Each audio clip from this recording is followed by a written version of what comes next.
Hello, everybody. It is me, Demetra K, and I am sitting here with Donovan, the recovering Democrat Sadiq, and it is the Demetra K Show, where we promote Black love, knowledge, and understanding of all things that go on in the Black community to make us an even better people, with the emphasis on even, because we are great people, but we can always strive to do better. So I also like to say a big giant thank you to YouTube, Facebook, Twitter, the other side of the conversation. Not only are you just viewers, but you are participants, the third co-host to say the least.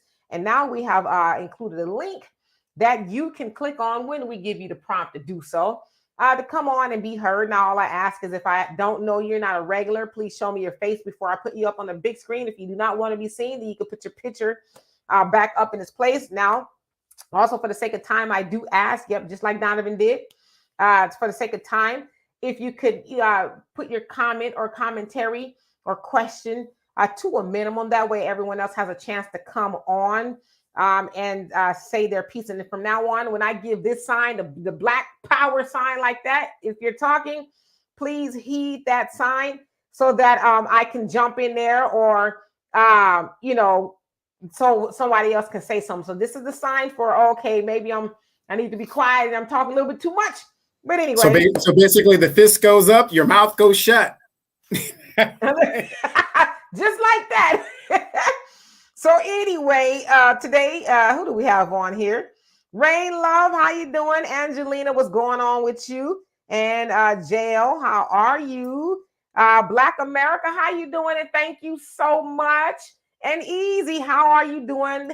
DJ Charisma, long time no see. Who else is on here? Yanni and Lisa, what's going on with you? So today we are going to be talking about evictions. We talk about it quite a bit because I think it's important that we talk about it. I'm always trying to be solution oriented. And so there's a situation in Houston where 150 residents will be getting evicted. I'm going to play a video. Of course, Dr. Candace Matthews has been following the story. And so I actually saw this on her page. So this is credit of her. So Donovan, what say you before we get started?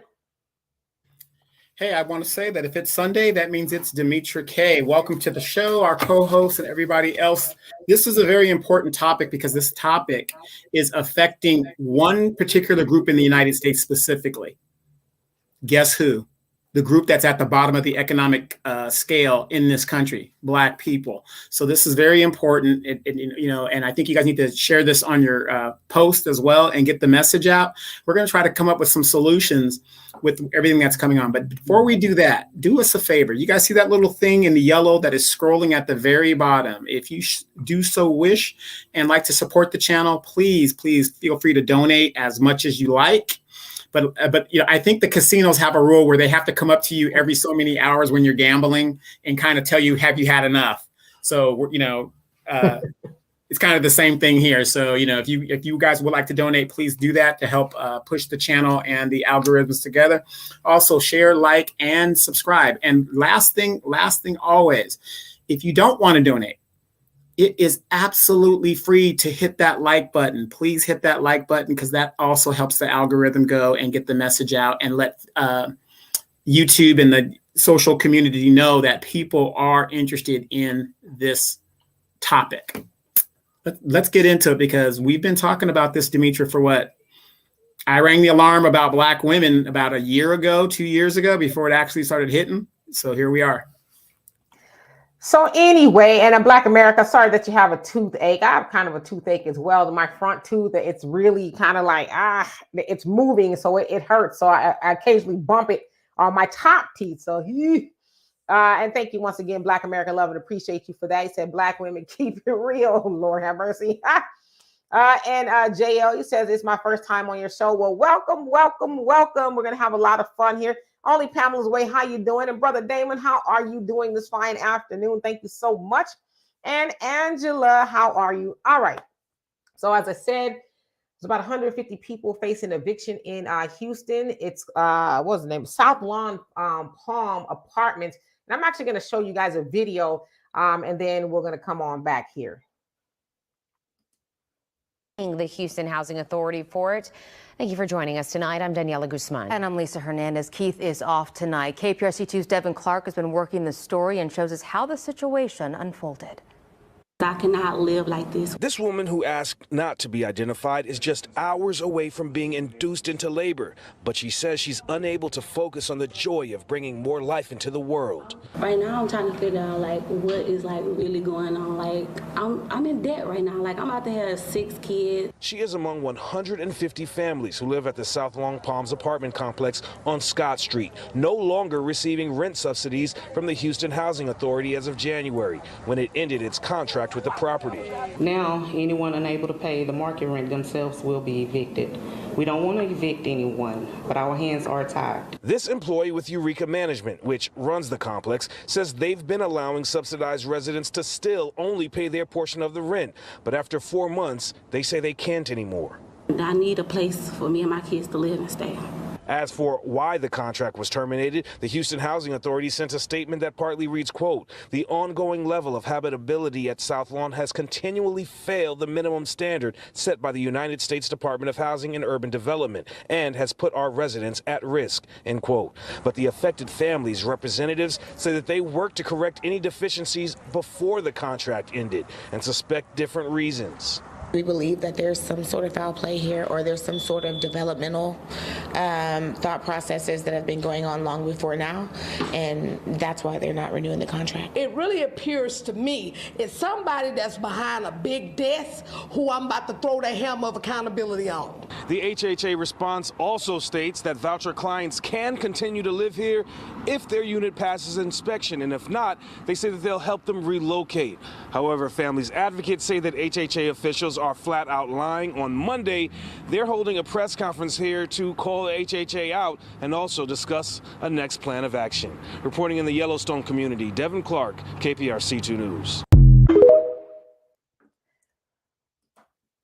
So again, that video was courtesy of Dr. Candace Matthews, who has been on the case for as far as I know since October of last year, where she and Grizzy Hood News, they worked together, went and visited the apartment complex there, and it was, disheveled for lack of better words, but they, being the people there, were doing renovations and trying to bring the apartments up to par.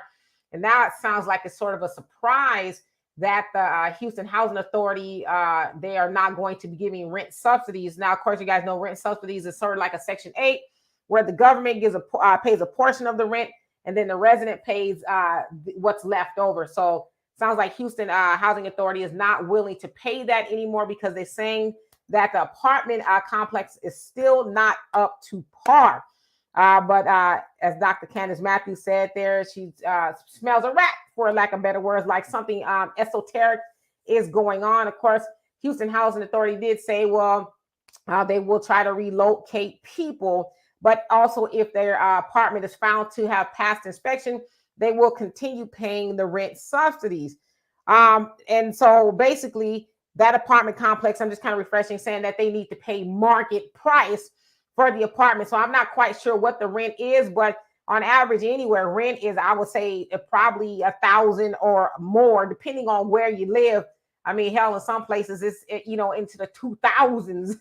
So if you're already getting rent subsidy, you're probably not going to be able to afford market price for that place.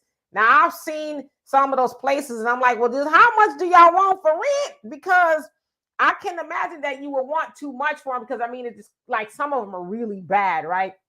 Thank you.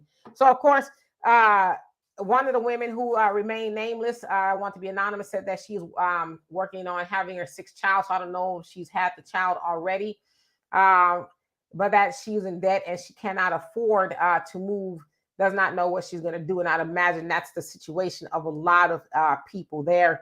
So today I want to talk about some solutions that we can have, but I also want to give a little bit of statistics here as I took the liberty to put them together. All right. So this is the Houston poverty rate by race. You can see that Black people represent about 29.57%. Now, Hispanics are more in percentage, but we got to think about disproportionate, right? Because Hispanics, I would imagine there's more Hispanics in Houston that there are Black people, and that's probably true for the United States, as Black people make up about 13, 14, depending on who you ask, percent of the population in America. So that's the poverty rate there in Houston. Moving right along, it says, what is the African-American eviction rate? So here it says 1 male renter in 33 and 1 woman in 17 is evicted. So that's Black people. So the ratio is about, that says 134 to 1 for white men and women, give or take. So again, Black people are the highest evicted in the United States. And it says, what race has the highest homeless rate? Of course, we know that it's us.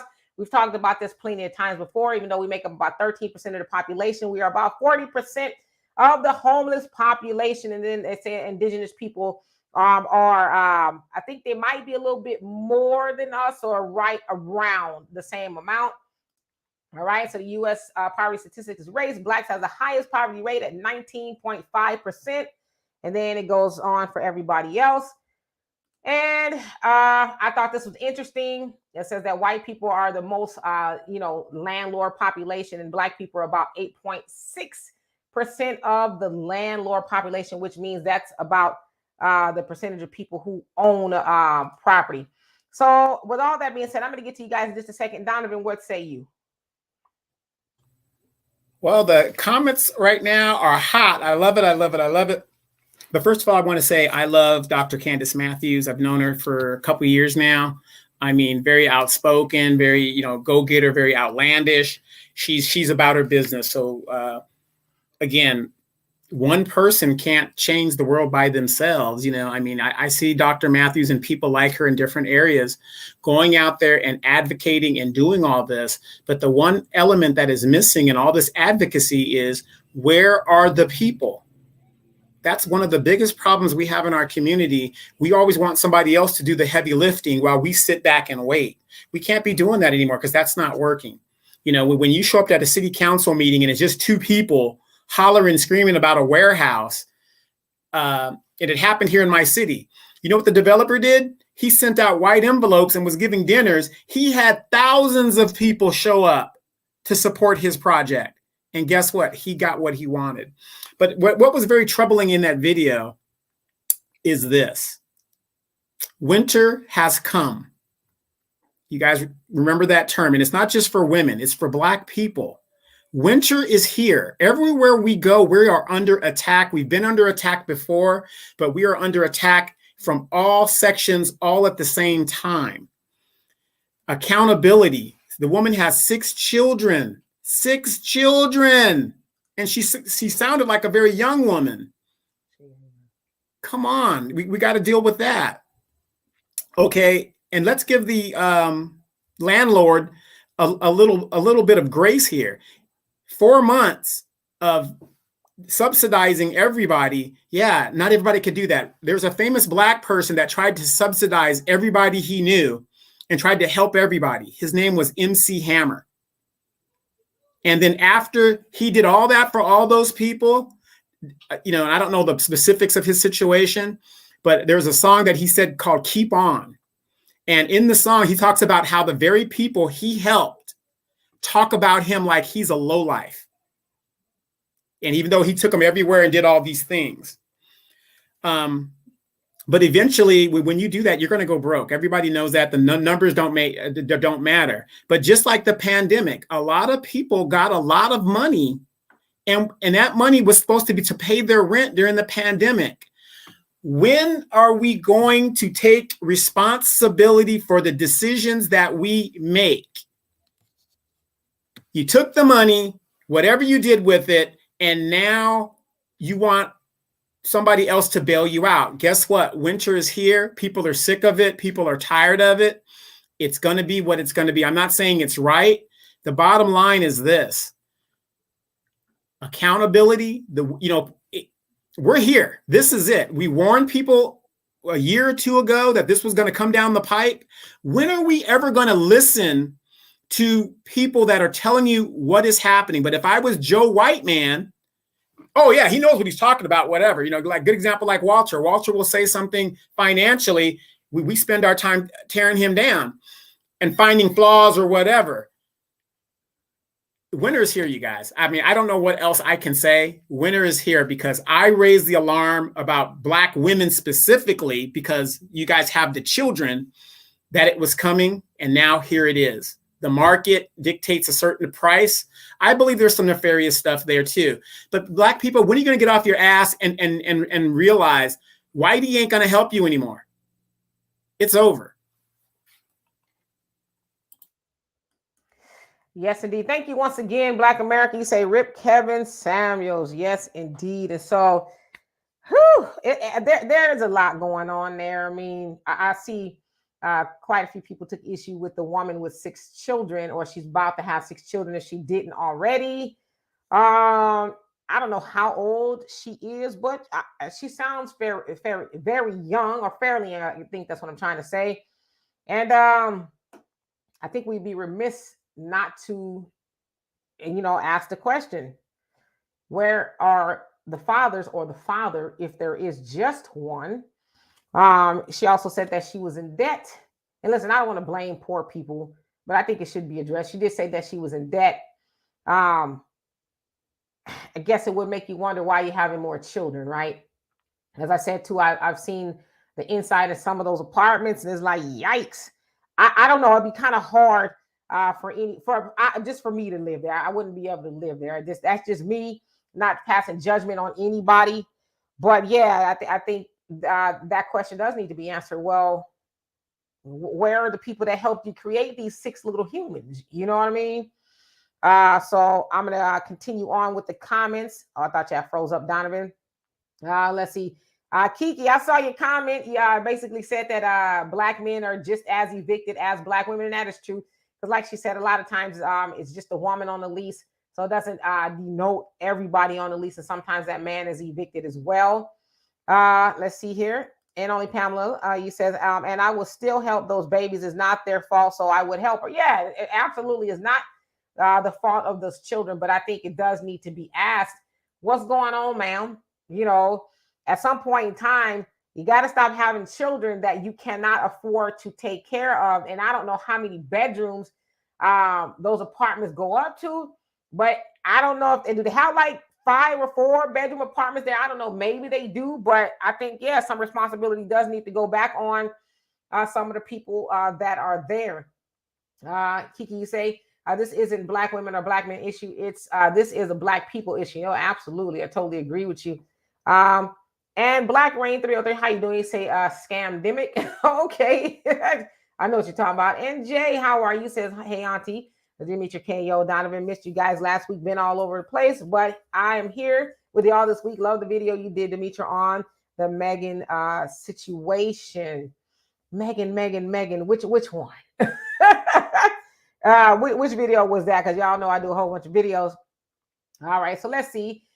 And Dr. Kathy Tatum, how are you doing? Says, I have a lot to say, but at the end of the day, as a 24-year-old property manager, like I keep preaching to everybody, there's a lot of apartment complexes that are not up to par, but the city continues to give them money.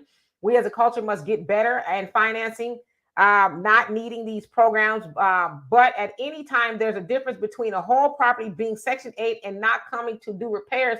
And you can't continue to get a check. We have to talk about the continuation of people being on, and your word cut off, and that's just my system there. So I apologize. Is it the system? If I could guess.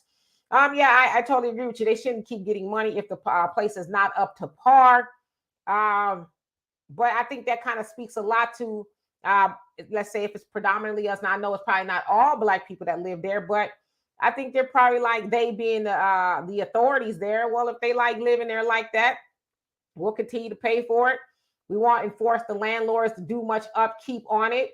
And we'll just do it as long as we can get by, right? But it sounds like some of those apartments were very, really bad, leaking water, rodents, and all kind of stuff going up and through there. So it's like, I think the other question that needs to be addressed is, how are we so comfortable living in those conditions? I mean, even when our ancestors were in slavery, they had really lackluster environments, but I would imagine that the environments that they were in were clean, right? So and again, I'm not shaming people, but some of the apartments that I saw there is like, y'all might want to get a broom or something. You know what I mean? All right, let's see here. And Ataya Rise, so this is like Haiti Rise, how you doing? It says, at Donovan, what do you mean accountability for 6 children? Bills are ongoing. They do not stop. This story is about abuse of power, mismanagement of resources. Go ahead, Donovan. Well, is it about abuse of resources? Because the management company there, I'm talking about this specific issue, the management company there floated everybody for 4 months and they didn't have to do that. So is this about abuse of power? Or is this about abuse of power of tenants taking advantage of the landlords? If I'm going to rent a property to you, and I've been in that situation as a military member, and my house got torn up 3, 4, 5 times, tenants have more rights than the landlords. Everybody wants to come down on the landlords, and there are some bad landlords out there, but the majority of them are not bad. Look who took the worst hit during the pandemic. It was the landlords. How can you tell a landlord, you're not going to collect any rent until this pandemic is up, but you did nothing to stop the banks from foreclosing on their mortgage? So if I rent a property to you, shouldn't you upkeep it as if it's your own? You should. And I know there are a lot of people that go into rentals and they come out better than when they first got it. That's how it's supposed to work. But please explain to me abuse. How do you, number one, just like Demetra said, you move into an apartment under nefarious conditions, number one. Why are you even doing that with children? Why are you even doing that? And then even if the conditions deteriorate, because I know if you have children, it's not going to be the perfect place.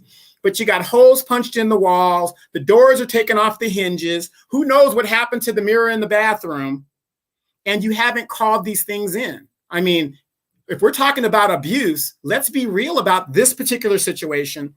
In a lot of situations, the landlords are being taken advantage of. And then for those of you guys that don't know, during the pandemic, a lot of Black landlords that had a second property that were renting to other Blacks and Hispanics or whatever, they lost their properties because the people were not paying their rent when they were given the money to do so. So that's another part of the total Black wealth that got cut off. Please explain that. Abuse? Yeah, I think there's plenty of abuse, and it's going toward the landlords. We're not talking about corporations. We're talking about landlords, Joe and Mom Pop landlord. Well, it sounds like they. You kind of had a little a delay there. Okay, so it sounds like it's not an issue of them not being able to pay their rent. While I imagine there's some, but it sounds like the place is just dilapidated, and the housing authority there in Houston do not want to continue subsidizing something that is uninhabitable. Or I think that's what I'm trying to say.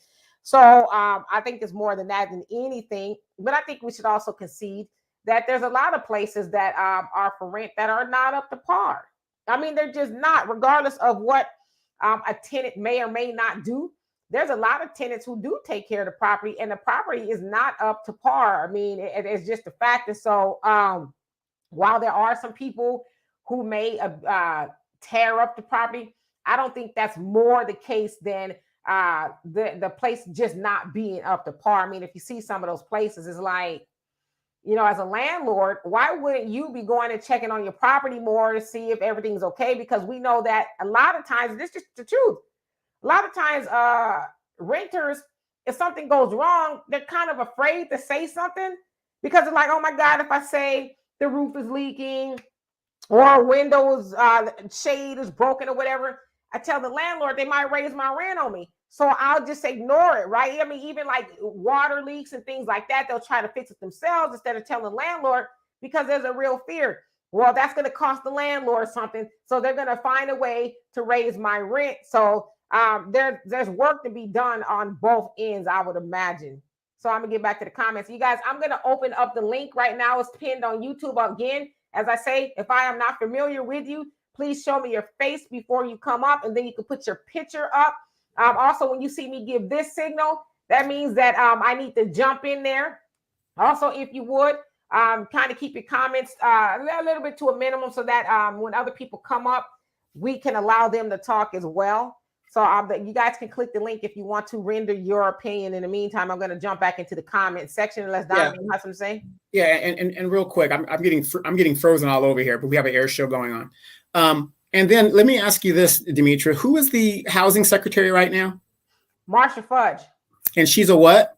She's a black woman. So what is she doing about the situation, if you've heard, if anything? Well, I follow Marsha Fudge a little bit, and she, from what she says, is very passionate about the homeless, the state of the, homelessness in America. There are some things that she's trying to do with housing and things like that. But yes, she is part of the Biden administration. Of course, we do know that the Biden administration is giving lots of money to other countries, to help them and bring in other people over here to house them. So yeah, at one point in time, it doesn't make any sense that the housing secretary, who was a black woman, talking about, we need to do something about the homeless situation here in America. But then she's also sitting in an administration that is flying other people over to set them up rather nicely. So yeah, something in the milk ain't clean. Steven Seagal, what say you? Oh, I got to bring you up here. What's going on, Michael?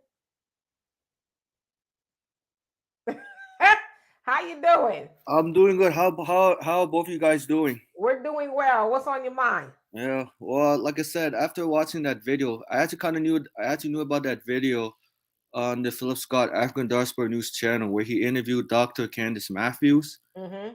So I can feel that I can sense frustration from Donovan Sadiq regarding single woman not needing a man in terms of like renting apartment, right?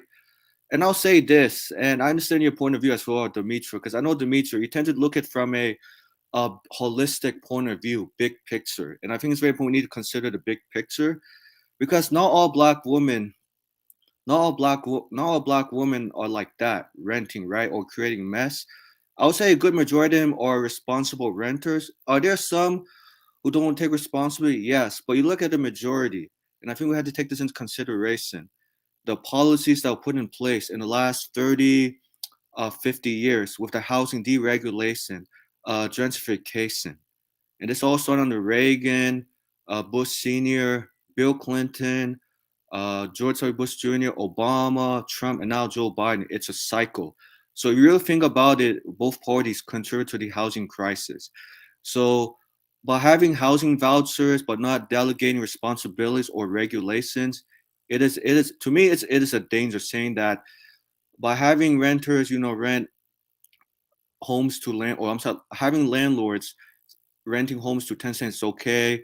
We'll take your money, however we won't be responsible for electricity, maintenance stuff. So that's saying to the landlord, say, oh, it's okay to make a lot of money as long as your renters pay portion of the rent, which takes the subsidies. And that is a danger. And I understand when you mentioned that a lot of tenants don't want to report issues of like electric issues, Mm-hmm. broken glass, broken window. I get it, because they fear that they might be evicted, and then they might not find a place to stay. It'll be very difficult to find a place that's more affordable, because maybe the next landlords might not take them in, might not accept the rent subsidy. So it's really systemic on a systemic level, and this was going on for over, like I said, 40 years. But if you go back to history, it's really been 400 years for Black people as a collective. No matter the economic conditions, if it's good or bad, Black people have always been in recession for over 400 years. It's because of the policies that have been put in place by both Democrats and Republicans. And the solution, I think, is multifaceted and is a big picture.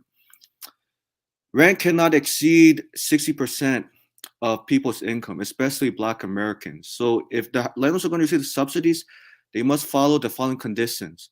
One is, before you rent to tenants, the housing inspectors need to inspect the entire unit, making sure that the wires are not frayed, disconnected, convoluted. Make sure that there's no rats. Make sure that the wall is clean. Making sure the pipes, and I think that's very important to consider, because I used to intern in a housing authority or Mission First housing group. Before tenants rent, they had to attend something to do with I guess how to maintain the property, or residence education first, before they move in, making sure that they understand their terms and policies before renting. Right. And reparations are needed too. Oh, For housing absolutely. and cash reparations both. Just like the Eviction, when Eviction issued reparations for housing, but of course cash payments are needed to prevent, the cycle. Right. Absolutely. Well, you make a good point. So thank you so much, Michael, You're for welcome. coming on here. What was that? Oh, I'm sorry. Oh, I said you're welcome. Sorry. Oh, no worries. But thank you for coming on. I'm gonna let somebody else come All up. right. But thank you for your very insightful conversation. Mm-hmm. Bye-bye. Bye.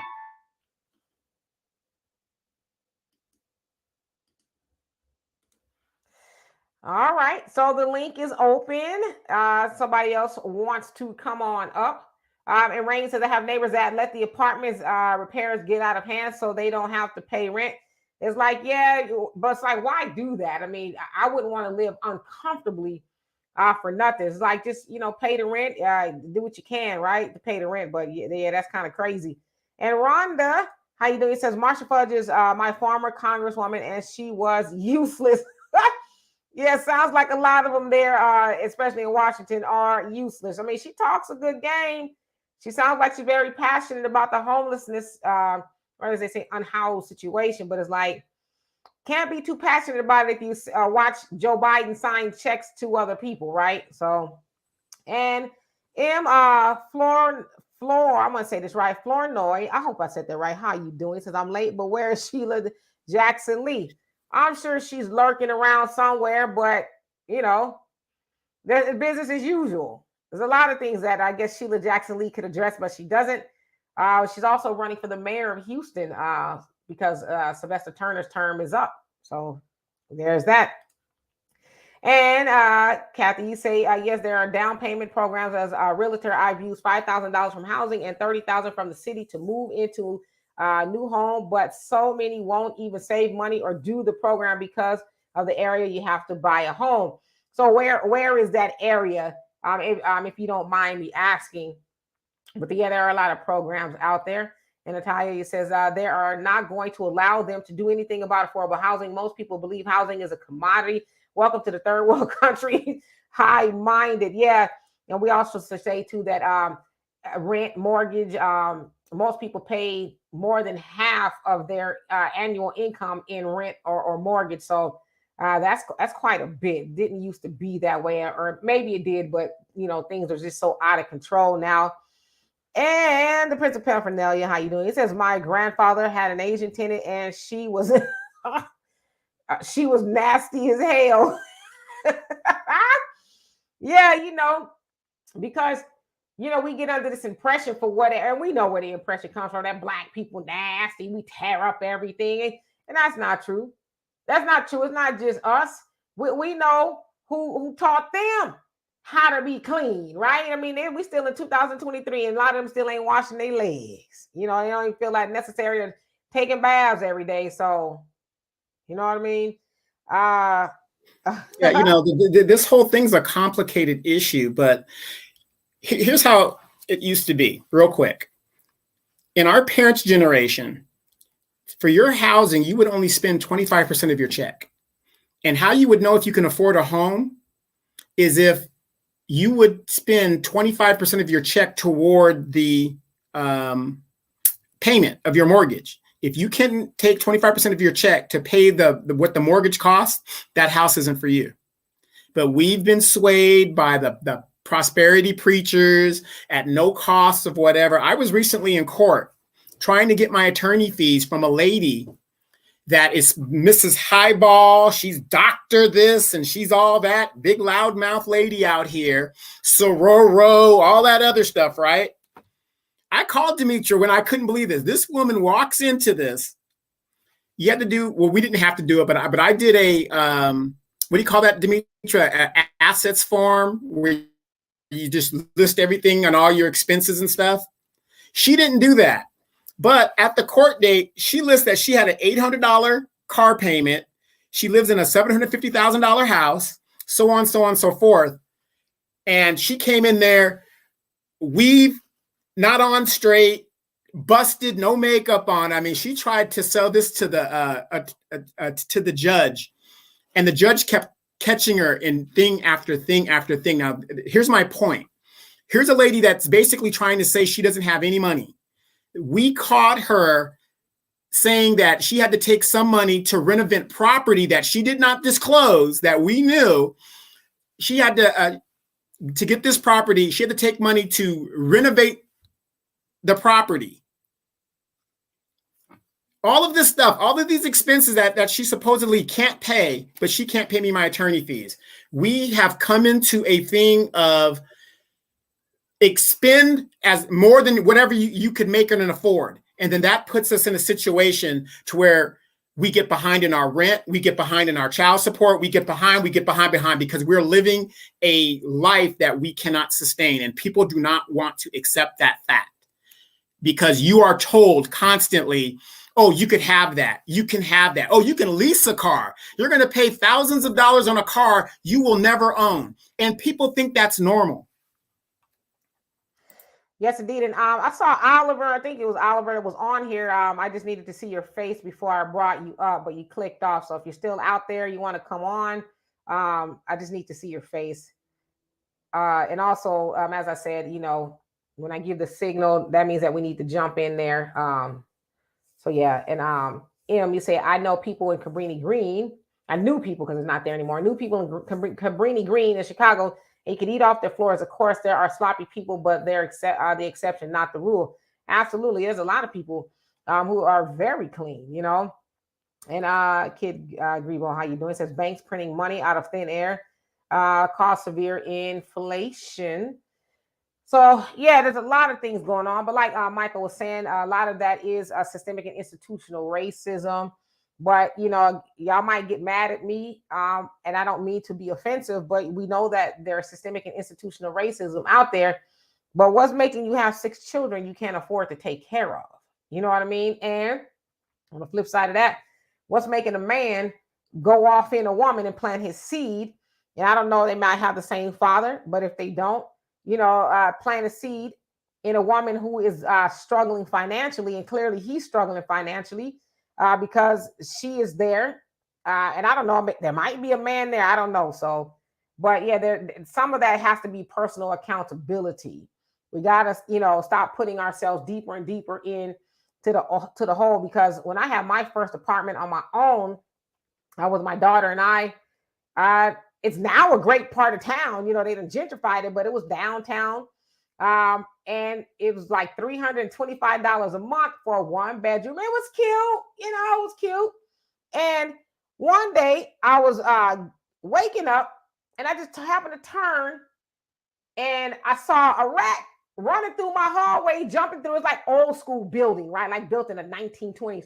So I saw a rat jumping through the old school heater. And I was like, and needless to say, I didn't stay there very much longer. I worked hard as I could to get up out of there. But the other thing that I'm saying is, because I was making $9 an hour then, it's like $95, which was all right money. I could, pay the rent and the car note, take care of my daughter and stuff like that. Can't believe it, $9 an hour was enough to kind of take care of yourself. Doing all right, but I wasn't doing all right enough to bring more lives into the world, right? I was like, yeah, not that I wanted to, but I just couldn't imagine doing that, living there with all of that going on. And so some of that has to be about personal responsibility. You know what I mean? Let's see here. And Tanya, how you doing? And Melanated Mantra, what's going on with you? And Natalia, you says, I'm not against landlords, get your rent. However, this story is about government housing, Houston Housing Authority. They have funding and the money to take care of the properties, but refuse to. Somebody asked the question, I think it was Gerard, asked us a question, are either any one of us landlords? It used to be, Donovan used to be as well, thinking about doing it again, but then a large part of me do not want to do that because I don't want to deal with the responsibility of managing a property and the people and all that other stuff. So I'm on the fence as to whether I actually want to do that again. No, I think you need to be a young person to be a landlord, because at my age right now, I just don't have the tolerance, because I've been there, several times. And it's very frustrating when you come back and you see the property that, or something that's yours that was just willingly destroyed, and people just didn't care. It's just a sad situation. So I'm not saying people don't do it. Maybe people should do it to experience both sides of it, being a renter or whatever, and then being a owner. But for me, it was horrific each time. And guess what? I had a property manager. And you know what the property management did? They just collected the rent, and that was about it. Even though they were supposed to make sure everything's supposed to be up on up and everything like that. Whatever you guys do not come to California. It's a nightmare here. It is a nightmare. Do not come here. They are intentionally gentrifying areas to keep certain people out of it.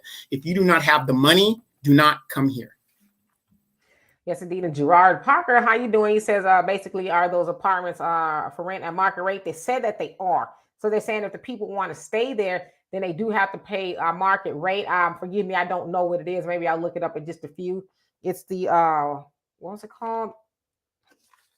South Lawn Palms in Houston on Scott Street. So I'll look and see exactly what market rate is. But I wouldn't pay no amount of money to live there. But that's just me not doing the most, but that's just my honesty. Bogani says that's the American way. Donovan, he also say it's what society preaches is acceptable. Oh, I'm sorry, Gerald. I said Gerard. I'm sorry, Gerald.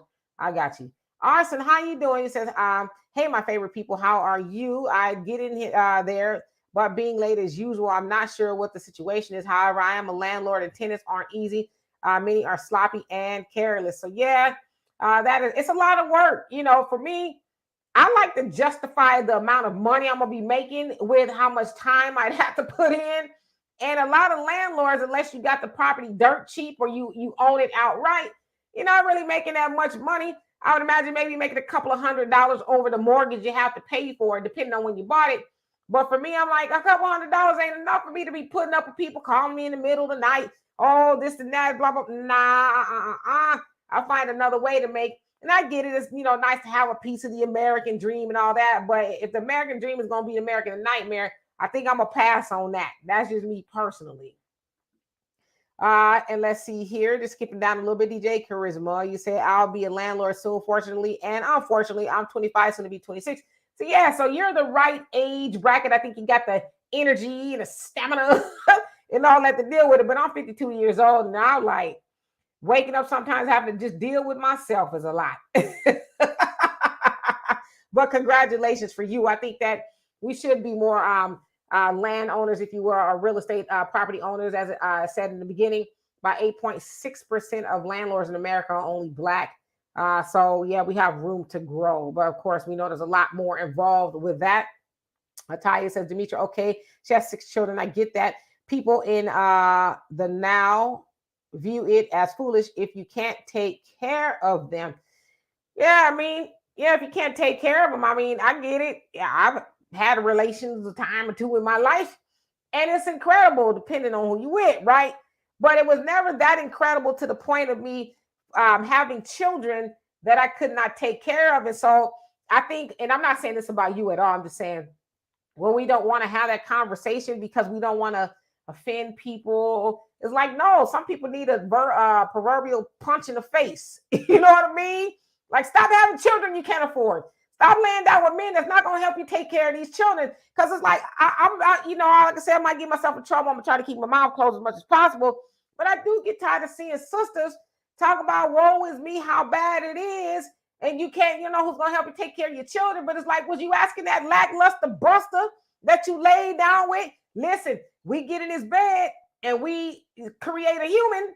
Are you going to stick around? And if so, you're willing to do that, how about we get married or I get some contract or something before we do this? Like, those are the questions we should be asking. But the problem is this, not just us, just anybody. We cry for help after we've gotten ourselves in the lurch. But how about cry for answers before you get in the bed? I don't know. I'm 52 years old, so I've had a lot of learning, not in that way, that I've experienced. But like I said, I got one child, and I already knew I was not going to be bringing a lot of life into this world that was not attached to a husband. I did it one time, and I was like, okay, Got me once, but you won't get me again. But that's just me.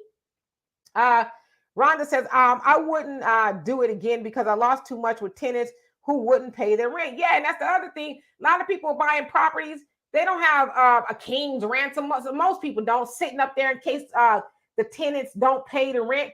They're like, well, I can afford to go for 2 years or a year, but I can fight them in the legal system. Nah, they need that rent money to pay the mortgage. So if the mortgage is not, the rent is not paid, and a lot of times the rent is not paid. So I personally wouldn't want that kind of stress. You know what I mean? Well, I have a question, and, Sure. and this is what kind of some of the things that we all understand the situation because we're all, Black, and we know somebody, and we all are kind of close to this issue in some way, some form. What do we do to get out of this and stop making the same mistakes? Or, again, I know the Honorable Elijah Muhammad has a solution. There's solutions are out there, but the fact of the matter is we keep going over the problem. But notice that nobody keeps going over the solution. Nobody wants to take the Honorable Elijah Muhammad's solution because it's too real and it probably will work. Nobody wants to do that. So what other options do we have at this point? Hello, Black America. Give us one moment. And thank you so much for all the generous contributions. Love and appreciate you for that. I just think that it takes for us to educate the people we're near and dear to. I mean, I have a daughter and she's 30. She doesn't have any children. And I've taught her, don't do what I did. Not that what I did was horrible. It wasn't always easy, but it wasn't horrible. But I've always taught her, don't bring no baby home before you bring a man home. And we always talk about how a lot of times in our community, we have baby showers, but we don't have bridal showers or, bachelor parties as much as we have the other. So we just need to educate. Yep.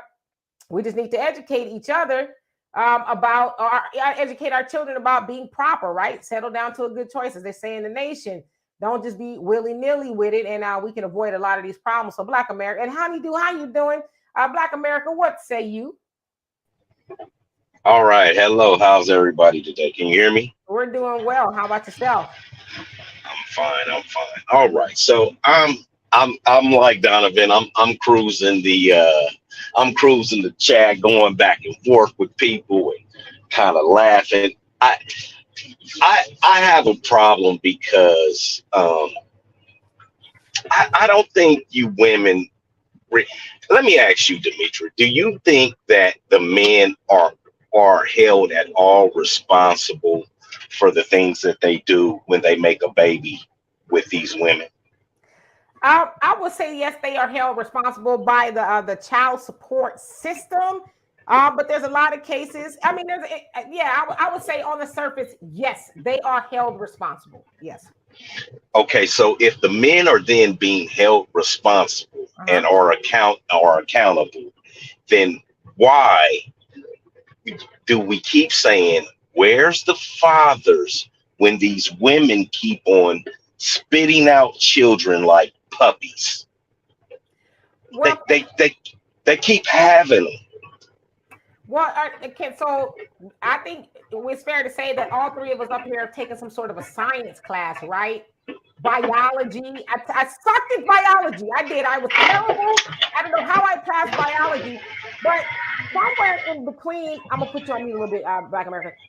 Somewhere between those classes, sex education, and all that, we were taught that you have to stick something into something and release something to make a baby, right? So what I'm saying is, you're saying that the women are, spitting these children out like puppies. Well, who putting the puppies, which is a very gross term, but who's putting that in the woman? Is she doing it by herself? Is it like a Mary and Joseph situation with God? Like, how are these women getting in this situation? Okay, so I'm going to say something, and that is so funny. You don't like the puppies. Puppies are cute. I love dogs. This is the problem, okay? And I really don't think you women understand it. Men like women for sex, and I'm sorry if nobody knew that. I'm 50 years old. I've never even had a woman take me to dinner or buy me anything of any kind of consequence. Not even my wife. Okay, when I was married, you women are good for a lot of stuff, but the main thing that women use their bodies to get what they want. God made it too good for us to pull out. I'm sorry. A lot of dudes ain't pulling out. It's the responsibility, and men don't care. We don't care if you get pregnant or not. It's the furthest thing from our mind is caring about if you get pregnant or not. Well, then you shouldn't care about paying child support either. Men don't care about money either. This is what women don't realize. Men go to work and build themselves every day. Men are firefighters and police. They dig ditches. They're roughnecks. They drive trucks. Men do all of these jobs, and guess what they do? They go to the bar and pay for some coochie. Men don't care about their money and where it goes. We don't. So because we have another check coming the next week. We don't care about money. Oh well, it got to go pay for my little bastard kid. We don't care about it. The problem is, even if you get pregnant as a woman, not you, but as women get pregnant, and they're making bad choices, and the men don't care if they get pregnant or anything.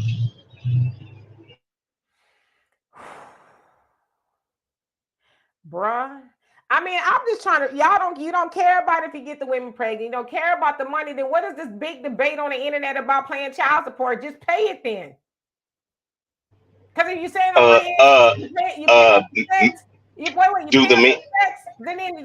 you should have a problem paying for the baby that you put up in her. Do the men pay their child support for the most part? Yeah, they have to, because if not, you get your driver's license took, you go to jail. If that was the case, everybody would be in jail and riding around on a bus somewhere. So the men pay their child support. Paying the child support is not a problem. It then turns to, it's like a drug addict. Okay, we have a problem with drugs in our country. It's not the drug dealer's fault that we have a problem with the drugs. It's the drug addict's problem. You have to go to the source of the problem. The women are the source. The women are the ones that bringing the kids into fruition. And they do this by themselves? Do the women control who get born or not? They actually have the final say so, but do men participate in the children being created? That's not the question. The women get to say, hold on a second. The women get to say who gets born or not. They have.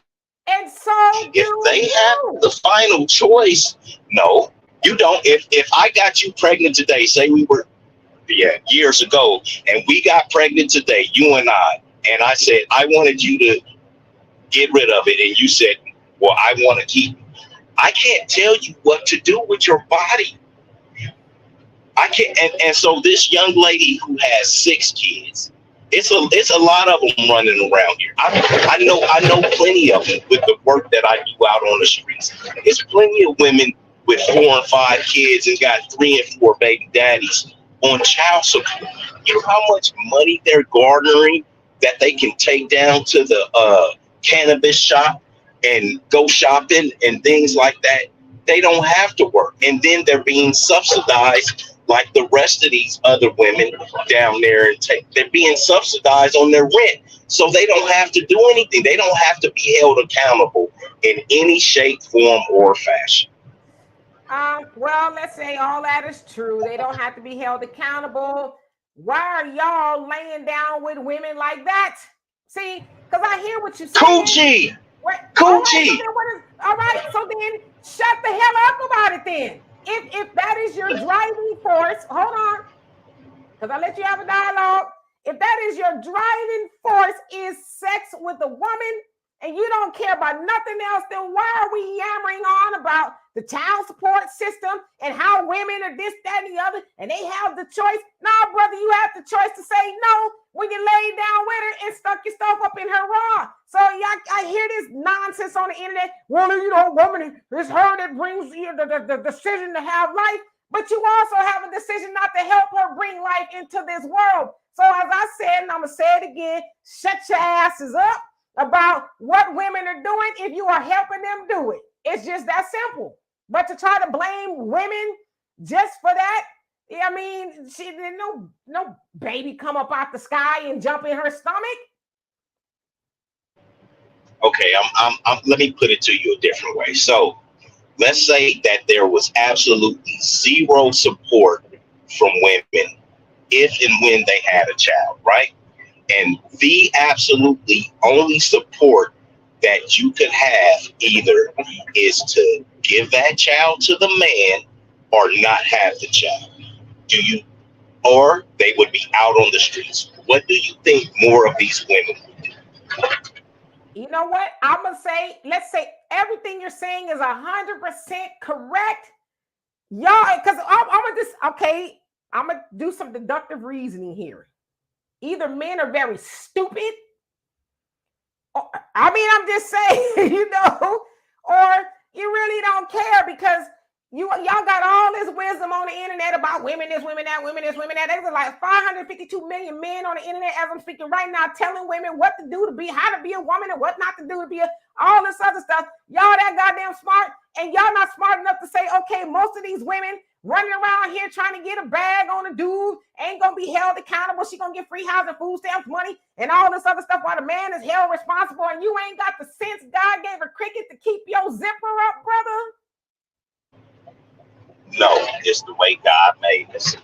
If you want it, I don't listen. It's the way God made us. It's nature. It is a man's, from the time a boy starts getting testosterone, it is a man's driving force to get a woman. That's why little boys, when they teenagers, start having wet dreams. It's biology. We just talked about it. It's okay, why don't you blame God? Why don't you have a conversation with God for making you not to have any control over yourself? Why are you blaming women? I never blamed women. I just don't like to see people crying once they get in a particular situation that they may have had a hand in putting themselves in. You know what I mean? It's not like somebody.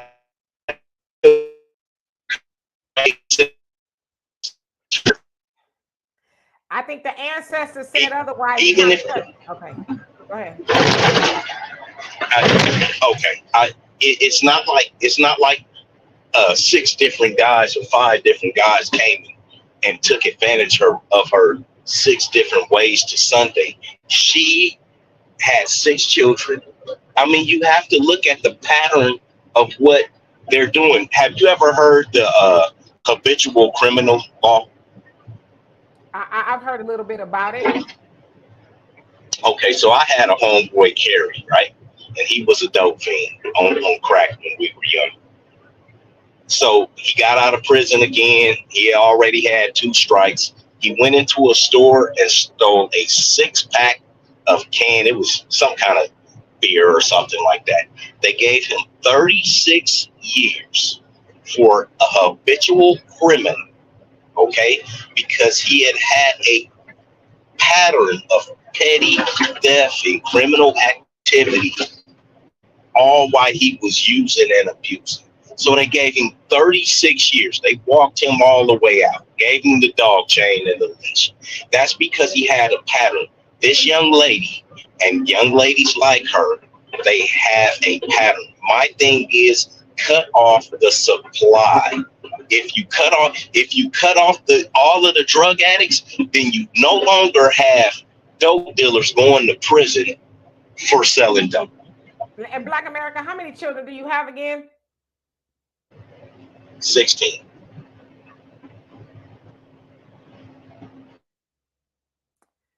All right. Well, do you have anything else to add to this insightful conversation? Yeah, see, you know what? It's so funny. I'm not any different. I was on child support. I worked 3 or 4 jobs, when I was a kid and trying to come up, after I couldn't be in the streets anymore. And like I said, all my kids done either went to the military or college. And I was blessed. It doesn't happen for everybody, but yes, I was able to take care of all the children that I raised. These people, they're making bad choices, like you say. That's the only thing I like that you say about the Nation of Islam people is make a good choice. So, all right, you want me to drop down? I'm get back to the chat. I appreciate that, brother. Thank you so much. Come back and see us. I just put the link in the comment section. Dwayne, if you want to come up here and speak your piece. And now anybody who does want to come up, please click the link. Black America. You know what, though? I got to give it to him. He'll come up here and defend his point of view every time. Yee! So, Ataya, you were saying, what are the solutions? Well, I think the solution is, as Donovan, has held up a couple times, message to Black man in America by the Honorable Elijah Muhammad is we need to learn how to do for self. But as you guys also see on the internet, we got a lot of maybe Donovan, I don't know what happened to him, but we got a lot of back and forth on the internet between Black men and women on who's at fault, right? And so the other thing is we got to learn how to get along with each other so that we can continue to build a Black nation, right? Or because I don't know where it is now, but that's a solution, right? Realize that we need each other because it is said that Black men on average make about 48,000 a year, 47 to 48, and then Black women about 36,000, depending on who you make on average. So if you put those two incomes together, we could do something. But until we do that, we're always going to struggle. But there's no reason why we as far as things that we can do, are among the most homeless in America. And we have a lot of money coming in our community every year, but somehow we're not using it to really help ourselves. So that's one solution. The other solution is, as I said before, we got to be honest with each other, right? We can't keep candy coating stuff. Well, I'm not saying this about you, Ataya, at all. I'm not saying this, but we got to stop treating our people with kid gloves when it comes to the truth. I don't know where that young lady's Donovan, put yourself on mute a little bit. Oh, sorry. Yeah, I don't know where that young lady's parents are. Hey, our son, I'm gonna bring you up that young lady's parents with the 6 children on the way. I don't know where they are, her circle of influence, but is there somebody in her life that has maybe said, hey, sit down, close your legs, and think about what you're doing, right? Like, so we got to have those conversations. We got to stop being afraid to really get in the faces of, especially people we can do that with, like our own children and stuff, and say, wait a minute now. No, don't bring no babies home until you bring a husband or a wife home. Now, Black America, I really do love and appreciate you, but to say that you guys cannot help yourselves and you don't care about money, and I'm like blown away by that, because I know there's been a couple of times you've been up here saying differently. But anyway, our son, how are you doing? It's finally great to have you on this program. You've been a long time follower, and I love you. How are you today? Let me unmute you. There you go. Okay, go ahead. I'm good. Yourselves? We're doing well. All right. I'm gonna be very brief. I love you two, by the way. You two are like you and Donovan. Yeah, you two. Anyway, you guys know already. I'm gonna be very, very brief. Like, it's more of a question for you, Demetra. Okay. Because I had to, I wasn't gonna say anything, but the guy before was talking about, it's just that he said we do it because we can't pull out. And look, I can't back. I mean, if we're gonna do it, we have to own what it is that we do. We should. I mean, I don't think I should have to explain this, but I guess I do. Anyway, look, it's not to attack anyone, right? I'm just saying that I can't back that up. Okay, as a man, I can't can't come out and say, you know what, we can't pull out. Like no, doesn't make any sense. My question, however, because you did have a good point for you, is this, Demetra. It's what do you say about cases where, let's say the couple, they protected themselves, they used protection, yet she still got pregnant, and she wants to keep it, he doesn't. Who's gonna win? Well, yeah, I mean, that's a good point. And I'm not saying that she ultimately doesn't control the outcome, but Arson and Donovan, you guys are men. What is the I guess what am I trying to say here? Is the condom fail proof? It's an example. It could have been something else, but I mean, Is it fail proof? They say 85%. They say 90%. I don't remember. I think it's even higher, like 99%. Is it? I don't know. I don't remember. It's like I think I could be wrong. Yeah, I think it's more 96%. Something like that. Okay. So we know that is not fail proof. So it's not 100%. Like there's no way you're gonna knock somebody up, right? But we do know that abstinence is 100%. You're not absolutely yes. Yeah, unless you're Jesus or God or whoever it was. Yeah. You know what I'm saying? So it's like I don't know. I just kind of live by this since I've had my daughter. Well, maybe a little bit after that. Don't lay down with people you don't want to have children with. You know what I mean? It's because we know that, not to cut you off, that sex is for what? What is sex for? I agree. Procreation.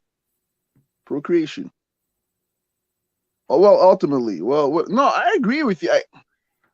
I think like you, but I need you to realize like how much more of a decision the woman has over the man. It's really not like, because to me, like, I know it sounds like it's gonna sound harsh, but at the end of the day, it is her decision.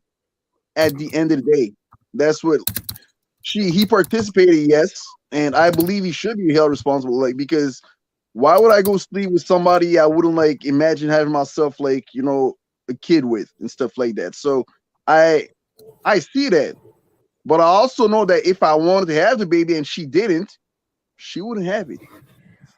Right, but so that's the thing, and I'm a big proponent of asking questions. Like I said, if as a man you see this girl, right, she's got this big giant butt, you're like, oh my God, I gotta have her. You need to say, okay, whoa. Yeah. Little man, and I'm not saying little man to be disrespectful because I don't know what little man. Let me do the talking right now. Okay, I need to ask these questions. Right. Do I want to spend 18 to 22 years with this woman if I knock her up? If you say no, zip, gotta go, right? Or can I see myself marrying this woman, you know, if I knock her up? Zip, nope, I'm out. You know what I'm saying? So some of that's got to be on y'all. Y'all can like Black America, and I love Black America, but y'all, and I know y'all not saying this, but to say that, oh, we just can't, you know, we're weak. No, they're not. I had to clarify that. No. Saying that. I know you're not saying that, but I'm saying, I trust me, Arson, you know, I hear a lot of stuff, but to say that, you know, us innocent men, we just tripped and fell in it, and a baby got in there. No, but y'all could go for abortions. Y'all could, you know, like, you have like, the outcome is really like, it's in your hands, really, at the end of the day. That's all I'm trying to say. Like, you have more power over this than we do. That's just a fact. And I need for women to realize that. Just that part. Now, I'm not gonna take away a responsibility, and like you said, we don't just, you know, land on this, like, obviously. So I'm with you. Like, I'm with you all the way, really. But it's just that part needs to be clear. I need to clear that part. It's like women have the last say. So for women to say at the end of the day, this what he did, or my baby father's like this, he's like that, and whatever, she had, you know, like, she had the last word on all of that. You know, like, these guys, you know, their thinking could be short. It's like, because don't get it twisted, there's a lot of people out there who think like the brother just did, by the way. The guy what he said there's a lot of guys out there who think like that.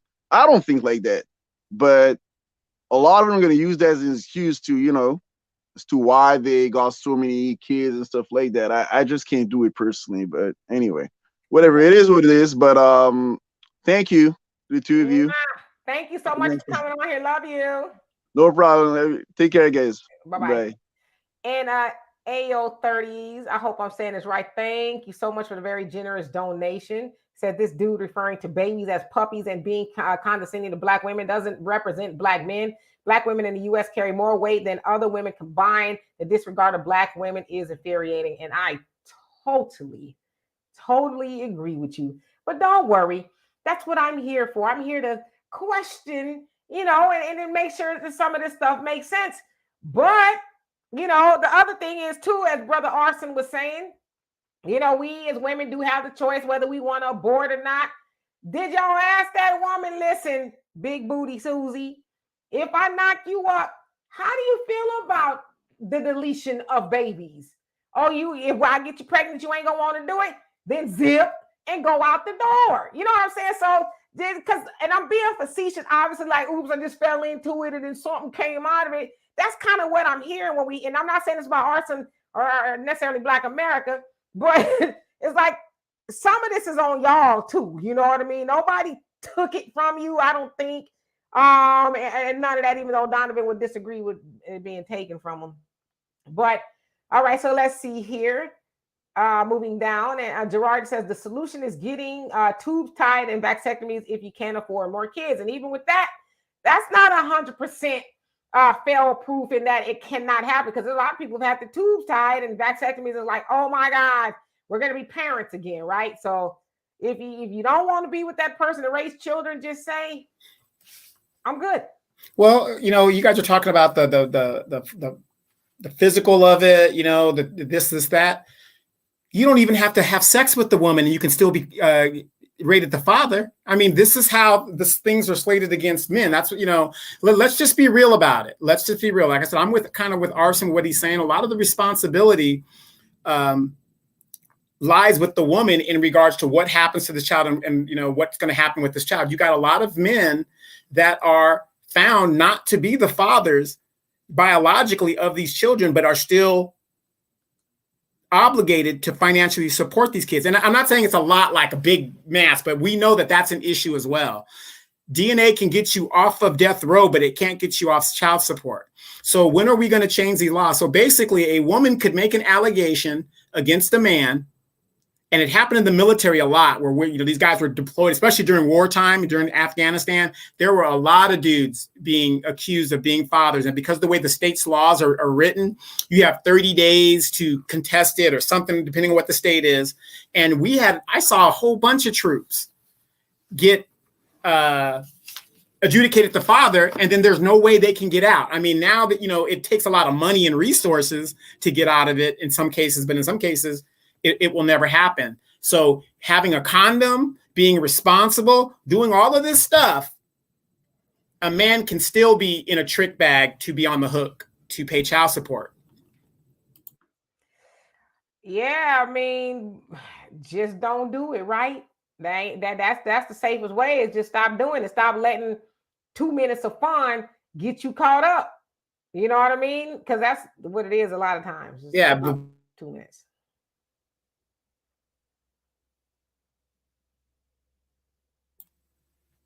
You're on mute, I think. Oh. Say it again. I think you are on mute.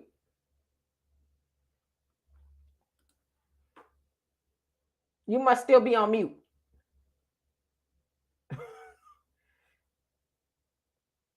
We can't hear you.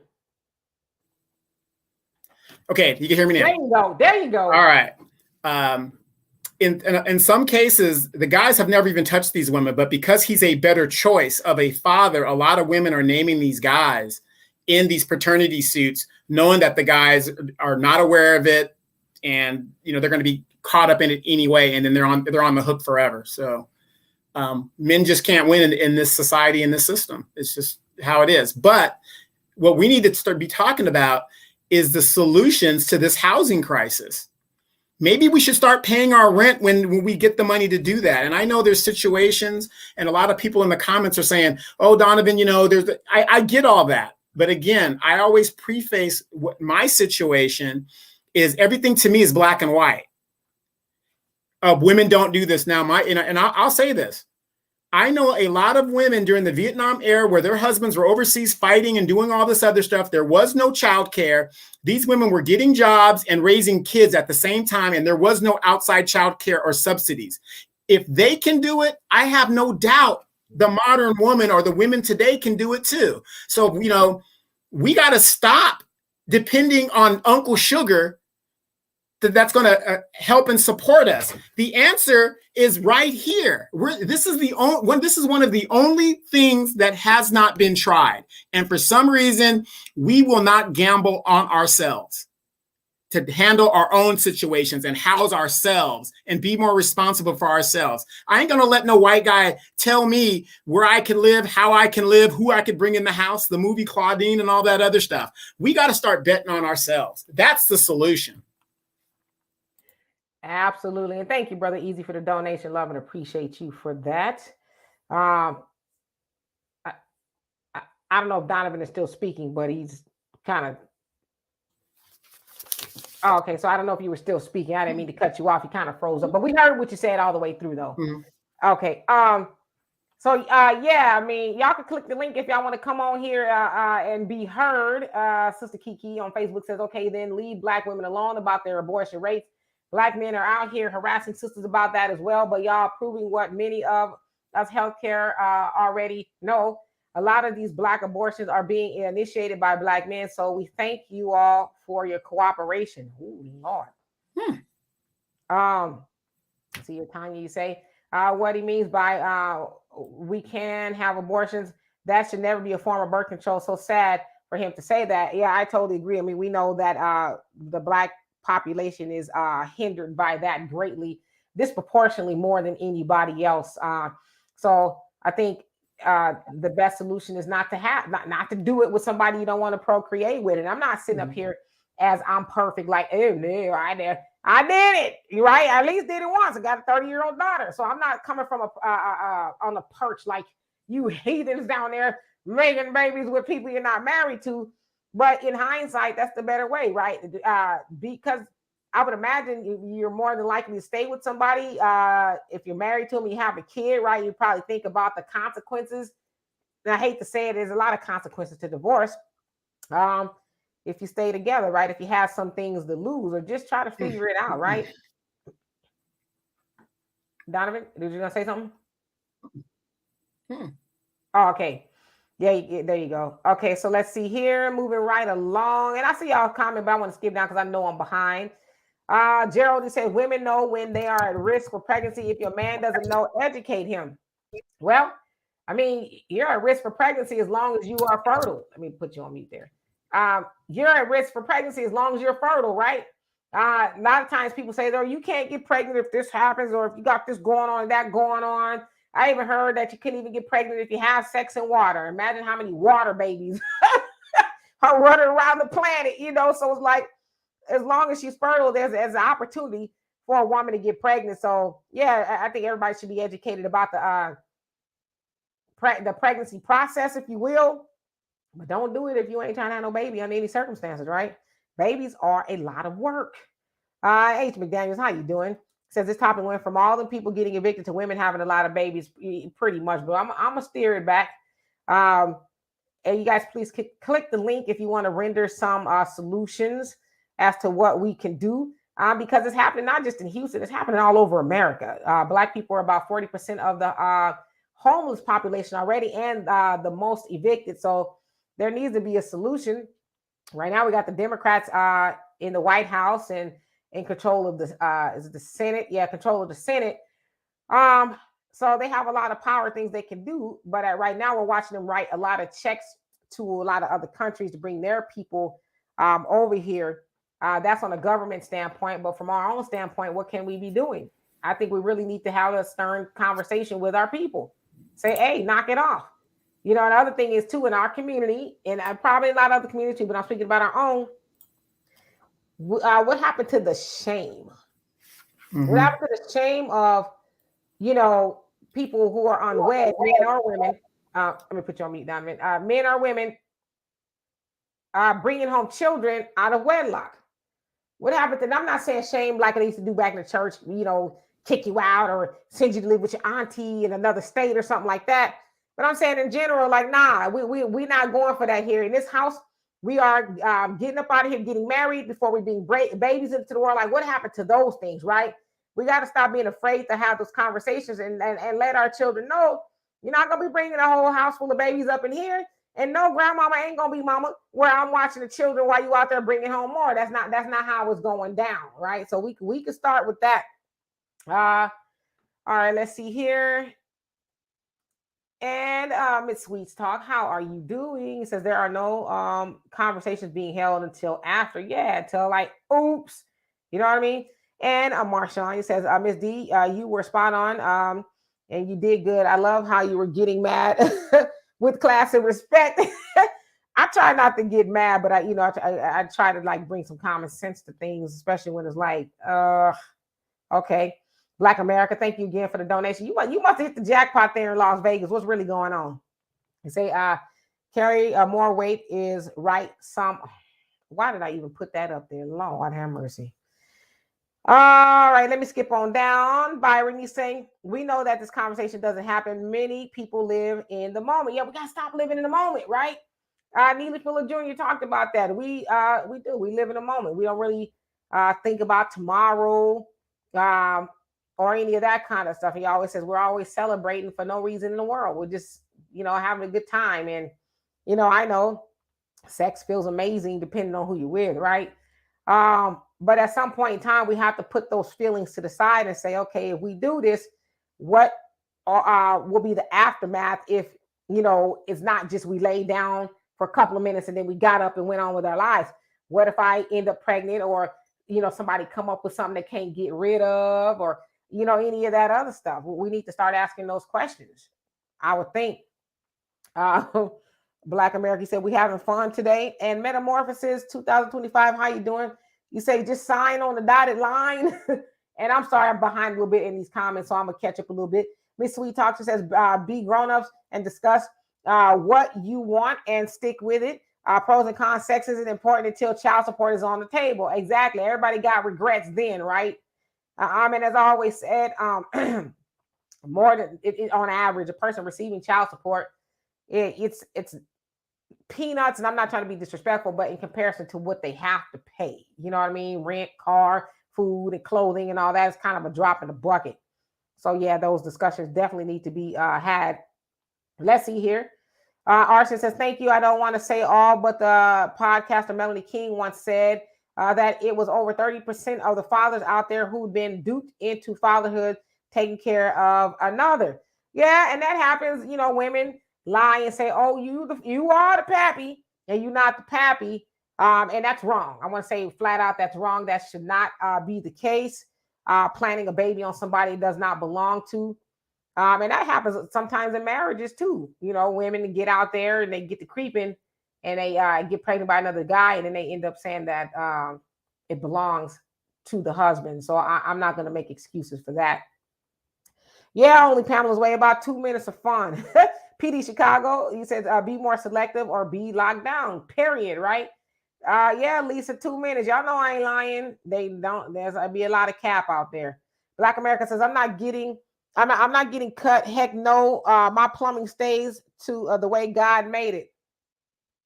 Well, you might have more than 16 children. Just don't complain about it, right? Just ante up. And Dwayne, I put the link in the comment section. I'll put it in there again just a second if you want to come on. You also say some men have kids that become daddies and others just are biological fathers. Only you got to earn the title of being a daddy. Every man who has kids are daddies. Or do you mean not daddies? Okay. And let's see here. Miss Sweets, she says, if my wife cheats on me and gets pregnant while I'm deployed, I'm fighting for better child support laws instead of blaming everyone else. I think she's talking to you, Donovan.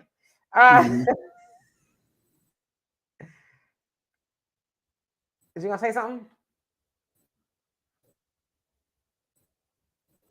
Donovan's having some connectivity issues because they have. Oh, go ahead.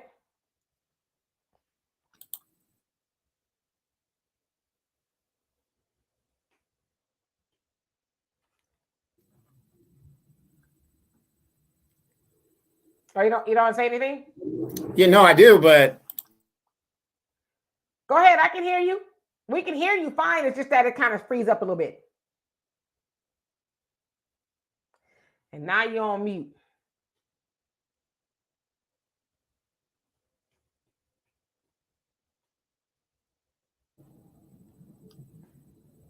Go ahead.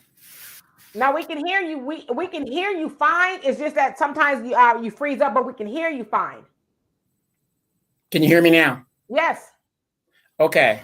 It's not me. My thing is right. It's StreamYard. It's not me. So like I said, ever since they did these upgrades, it sucks now. I'm sorry. I got to say that. It just sucks. But I have to disagree with that one comment. When you're a daddy, you're a daddy. There isn't no you got to earn to be a daddy. That's bullshit. When you're a daddy and you bring a child in the world and you're the father, you're the daddy, period. Stop. I just get tired of people always downgrading men no matter what the situation is. Why is mama perfect no matter what she does? Even if she downgrades the father, even if she walked and tripped on this and did all that, we got to stop that. When a man is a father, he is a father. Don't downgrade that man. He's a father. You don't got to earn it to be a father. You're a father because you had sex with that woman. You're a father. Come on. I mean, yeah, I agree with that. But then I can also say in the same vein, just because you have, as a woman, you have a baby, don't make you a mother, right? Just, we know that it takes so much more to be mothers and fathers in the actual sense. So, I mean, you can either, it could go the other way around too, but I get what you're saying. Miss Sweet Talk, she said the topic go hand in hand: homelessness and child support. Too many broken homes. Raising children are expensive and very challenging for single parents. We can't afford rent and bills. It's very expensive, especially nowadays with inflation. Everything's going up. People's rents are always rising. I heard in California there's a gas shortage. I'm not sure how true that is, but I think it was my dad that was telling me that there's a gas shortage. So everything is very expensive. I did a report not too long ago where it said that to live in America, on average, you need to make, this is said to be happy. So I don't know what that entails, about $109,000. In California, you need to make about $147,000 just to be happy. And so, yeah, I would imagine that's probably about what it is, I guess on average to live comfortably, if you will. Yeah, and your dad's correct. We haven't even had a refinery explosion. So when the refinery explosion comes, it's going to be even more than that. Right. So, yeah, there's a lot working against people who are on a limited income, so yikes. Kiki says, I feel that the multiple kids perspective applies to both sisters and brothers. If you're single, it shouldn't take multiple kids to learn the lesson. Men with multiple kids by multiple women isn't attractive either. The only solution is legs closed, pants zipped until you know what you know. And yes, and M, you also, very true, Kiki. And M, you also said, I guess you're saying women need to keep their pants zipped as well. Yeah, absolutely. I mean, I'm not saying that that was just for men. It's for women too. I mean, stop laying down with men that you don't want to be with and that you don't know will be a suitable father. It's the same way around, right? Men stop laying down with women you don't know that's going to be a suitable mother and partner. I mean, it really goes both ways, but just to be out there having sex and talking about it's because it feel good. Well, that coming out your pocket don't feel good either. You know what I mean? So you really got to think about that. Let's see here. Just gonna skip down a little bit so I can catch up, but I am reading, see if somebody else. Okay, let's see. Natalia say, shame, families are disjointed. Shame is where what people are breaking free from. This is a result of it. People don't have the impertinent combos that was had in your era. That's why these young people are clueless. Yeah, I mean, we should continue to have those conversations, but we're so, see, the other thing too is that we've made this new generation kind of soft where we can't say nothing to them. I know what I'm talking about. I don't understand. They got so much to say, right? But then it's like when they come up in that situation, it's like, oh, I'm gonna need y'all to help me. It's like, wow, but I was trying to talk to you. You didn't want to listen. Now your ears are wide open. They should have been wide open, and shut up. I was gonna say something disgusting, but I'm not gonna do that. But yeah, we need to have those conversations. And Lisa M, how you doing? You say, wow. All right. You also say that part. Kiki says, aren't they trying to pass a law to get DNA tests in the hospital, whether the couple is married or not? Yeah, I agree with that. I think there should be a DNA test right off from the jump. So we'll know. It won't be any questions. Now, I know back in the day that you could put the father on the birth certificate even though he wasn't there. But now, from what I understand, it was 30 years ago since I had a child, that both need to be there to sign on the, that they are that father or mother on the birth certificate, from what I understand. Donovan?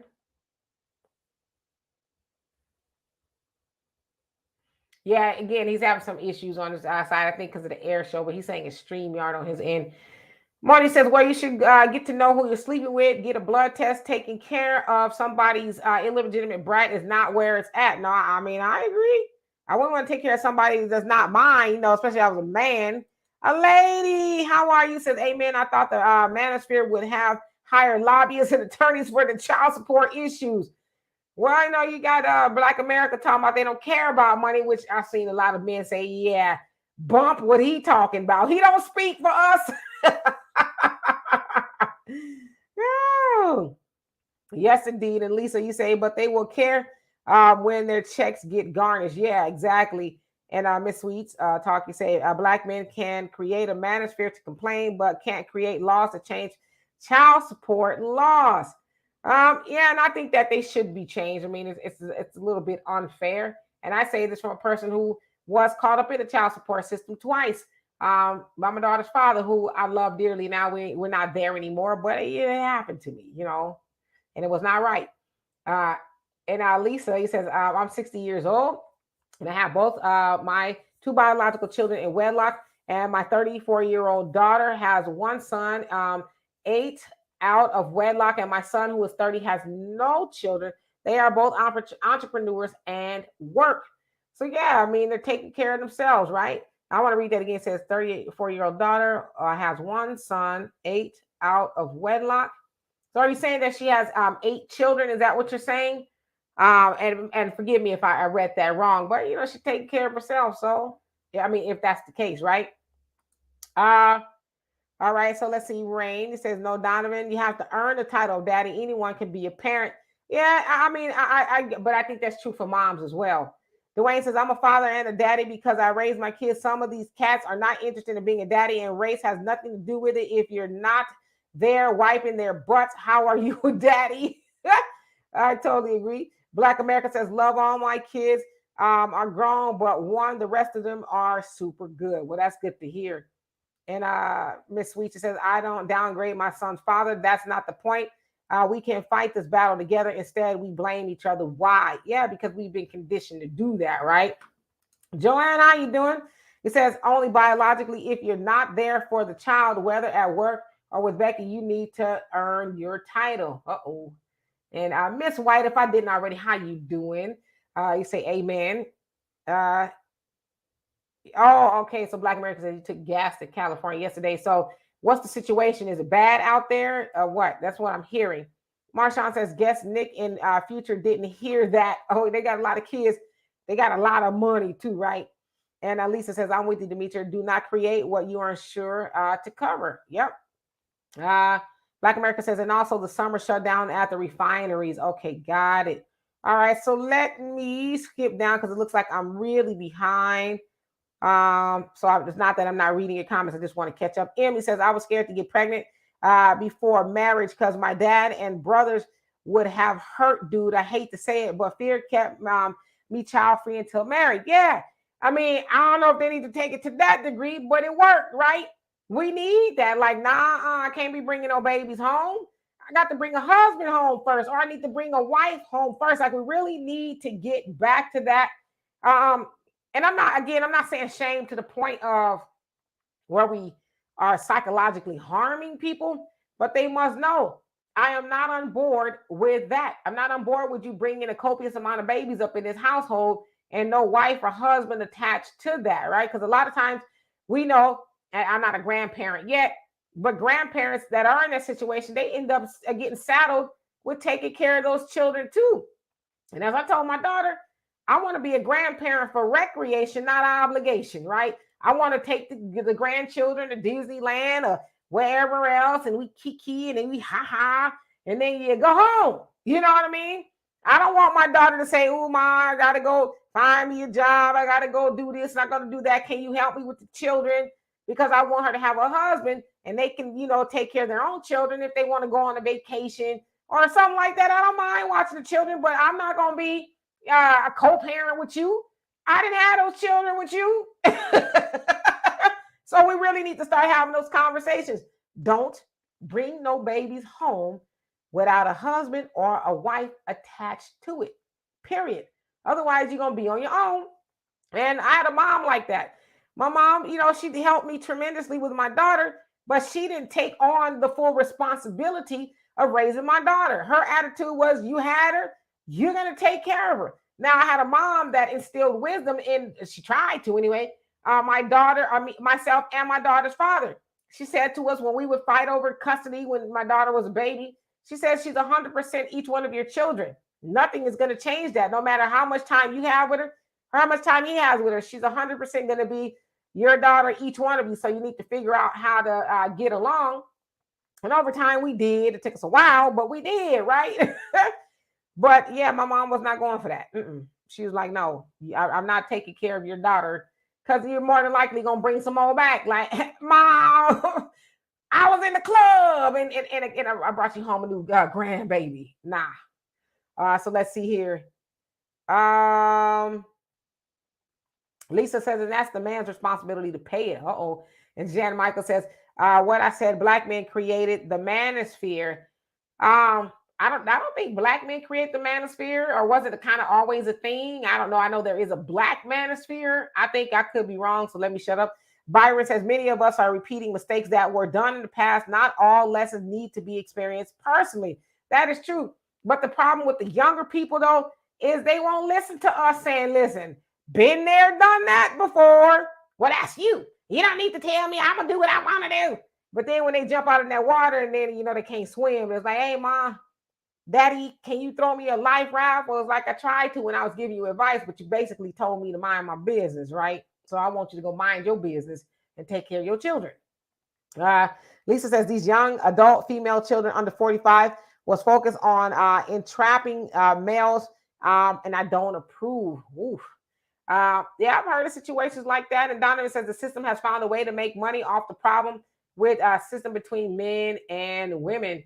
Yes, indeed. And also, Lisa says, no 8 children. She is 34 and has 1 son. Oh, got it. Because, okay, so the son is 8 years old. Got you. So, yeah, I mean, like I said, your children are entrepreneurs and they're taking care of themselves. It sounds like they had good parents to instill that in them. So that's what it's about.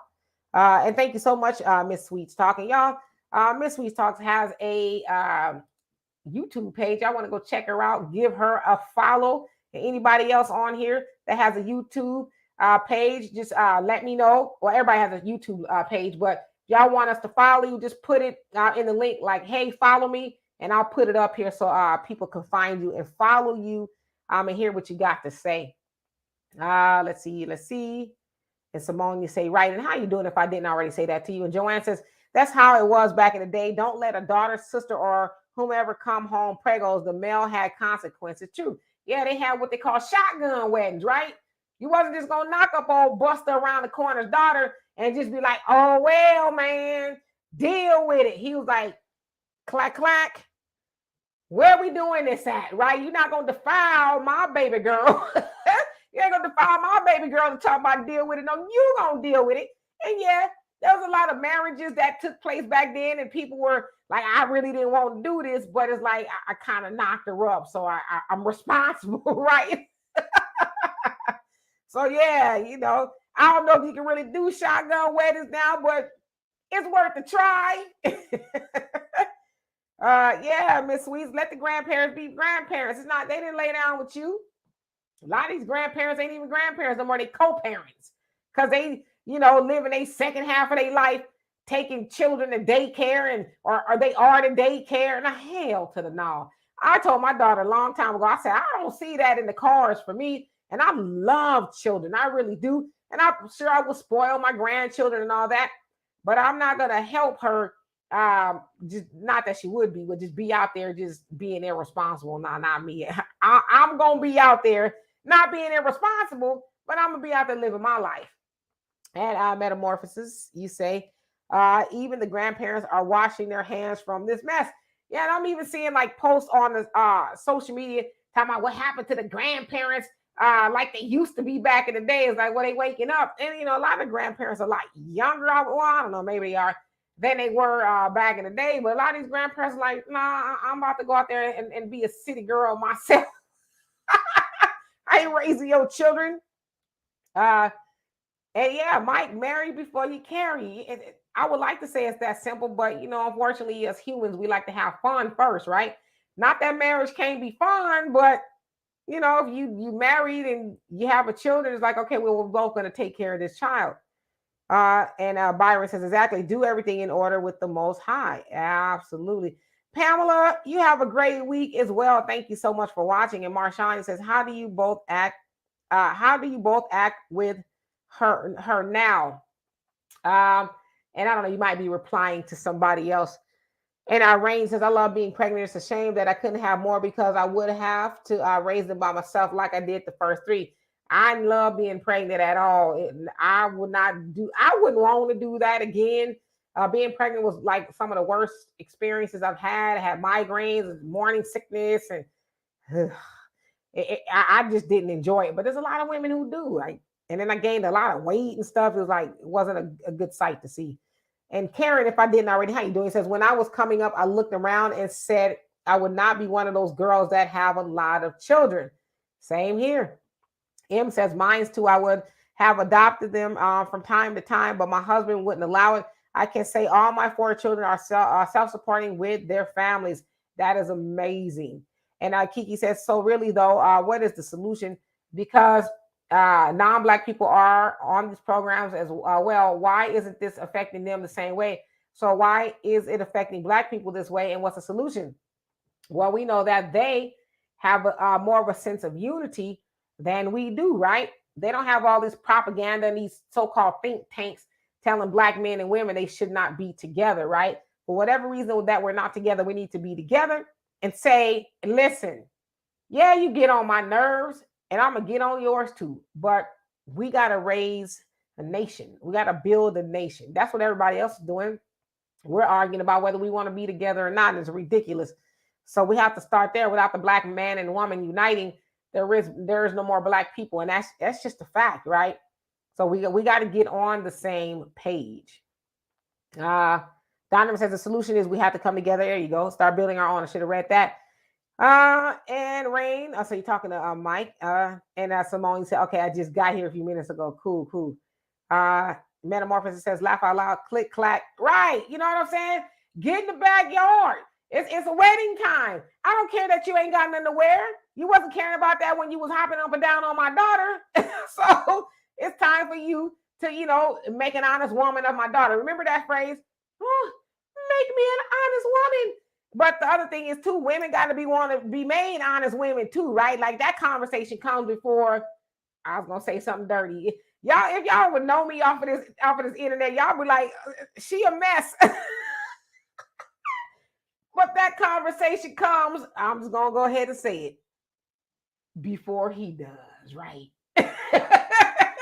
You're gonna make me an honest woman. I'm just saying. Angela says 20 years ago, my daughter had a baby out of wedlock. She said she wanted another child. I said, how many grandkids am I going to have out of wedlock? She and her boyfriend married 6 months later. That's what I'm talking about. Well, no, we're not going to have no more conversations about you having children until you give me a wedding invite. You tell me as the mother of the bride what I need to wear and all of that, right? And so you did the right thing. You put her feet to the fire. Enough. So I'm glad that worked out. Let's see. Karen says, but she walked around with a smile on her face. Okay. And then Marshawn says, happy Mom Day to all. And Tawana says, my parents had a shotgun wedding. And if you don't mind me asking, how long did they stay married? Did they stay married? Like, how did that work out? Because we heard that a lot, right? They didn't love the idea, but there's like, yeah, her daddy kind of crazy. So yeah, I'm gonna go on and marry her because he's gonna make life hard for me around these parts. So I did the deed, so I'm gonna have to marry her, Byron says, I strongly agree with the coming together comment. The issue is finding like-minded individuals that feel the same way. And that's the other thing. We have to have conversations with our people. We see our homegirls tripping, say, hey, knock it off. That's a good man. You tripping, or you got your expectations too high, or, there's some things you need to read. Like, we need to have those conversations with each other. And men, have conversations with your homeboys. Now, why are you cheating on that woman?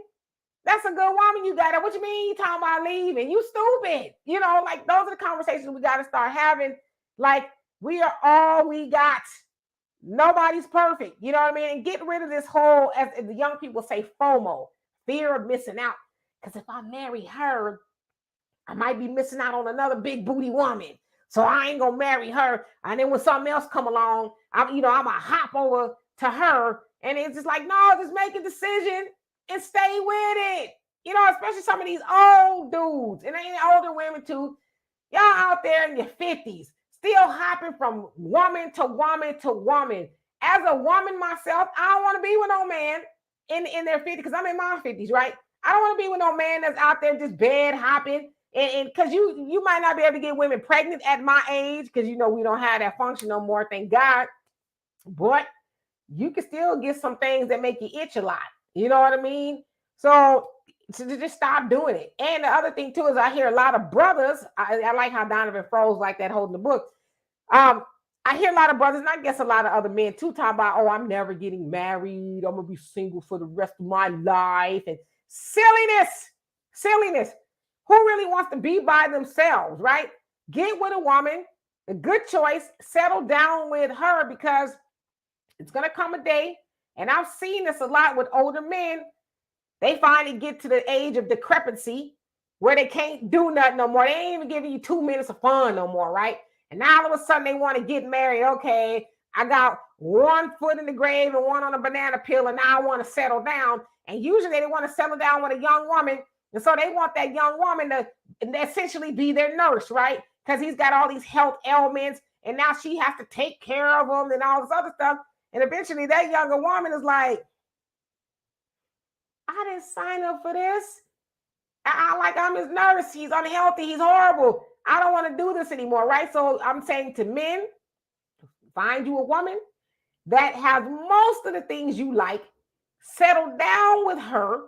Stop hopping from bed to bed to bed to bed, because it's embarrassing. Like I said, you should be ashamed of yourself, and help that woman. Y'all build something, right? And the same thing true for women. Stop messing over good dudes. And I hear the complaints a lot. If he ain't 6 feet, 6 figures, and I guess 6 inches. I mean, shut up, D. Shut up. But if he don't have those things, if he comes close, I mean, is he not still a good man? You know what I mean? I know sometimes as women, we can have expectations that's too high, but we're past the point of being too selective. You know what I mean? Find somebody who treats you right. They treat you right, and y'all have something in common, and go make a life with that person, right? It's like, stop being silly. That's the best I could put it. So let's see here. Taya says, times have changed. How can a message of reasonable warning reach a generation of young people who don't know their fathers, grandparents, whose family is scattered and not in touch? We have to start somewhere. We have to start right now. If you're raising children who don't know their father, the grandparents, all right, try to find them. But if you can't, what's the matter with you? You can get knowledgeable to where you can instill something in your children. I'm not saying this about you, Ataya, but at some point in time, we have to stop making excuses and say, you know what, but I am here. And as the late, great Dr. Ava Muhammad said in her book, Weapons of Self-Destruction, I think is the name of the book. I've read it twice, actually. And she says, yes, the Black mother is disproportionately single, raising children, and for whatever reason. But the fact that we are there raising the children, that does not give us a reason to be irresponsible with who we are turning out into society. We still have to turn out good individuals.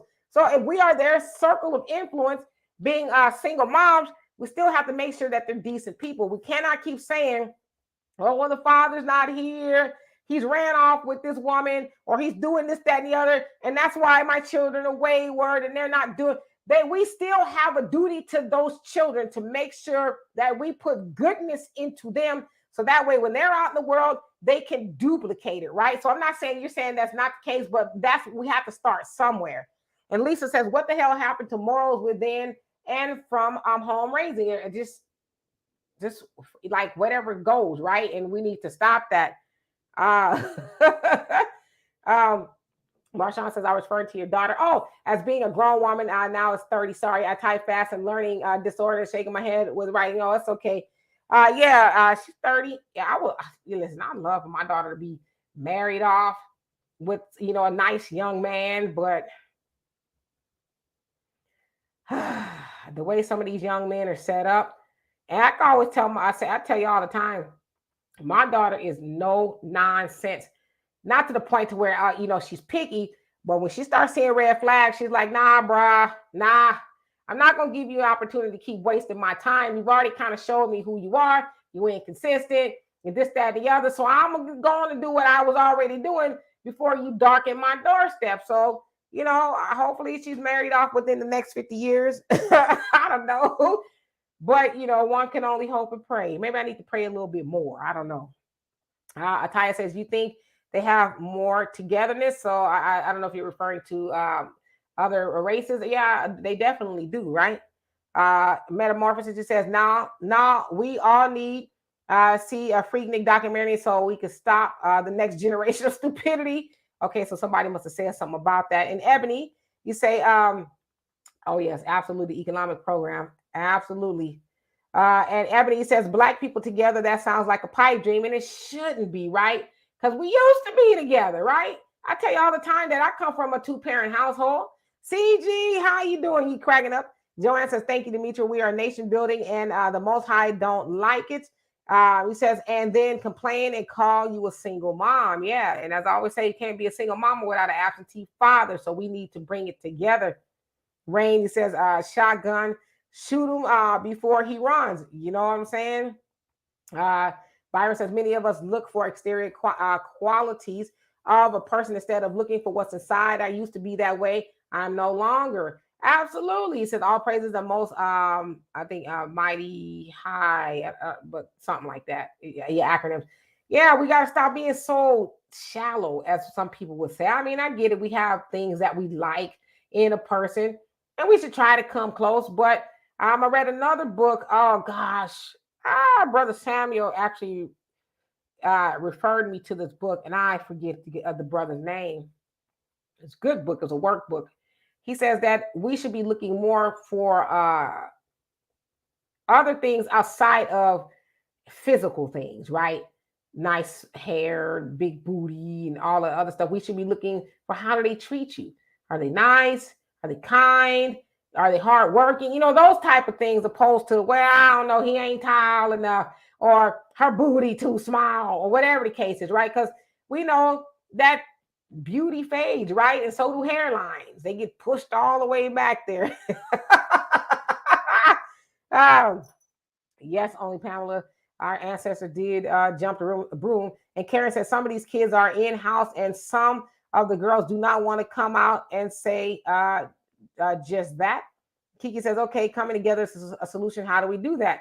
We just knock off the nonsense. We just decide, right? We just decide that we need to be together. Come hell or high water, as the old people used to say. Come hell or high water.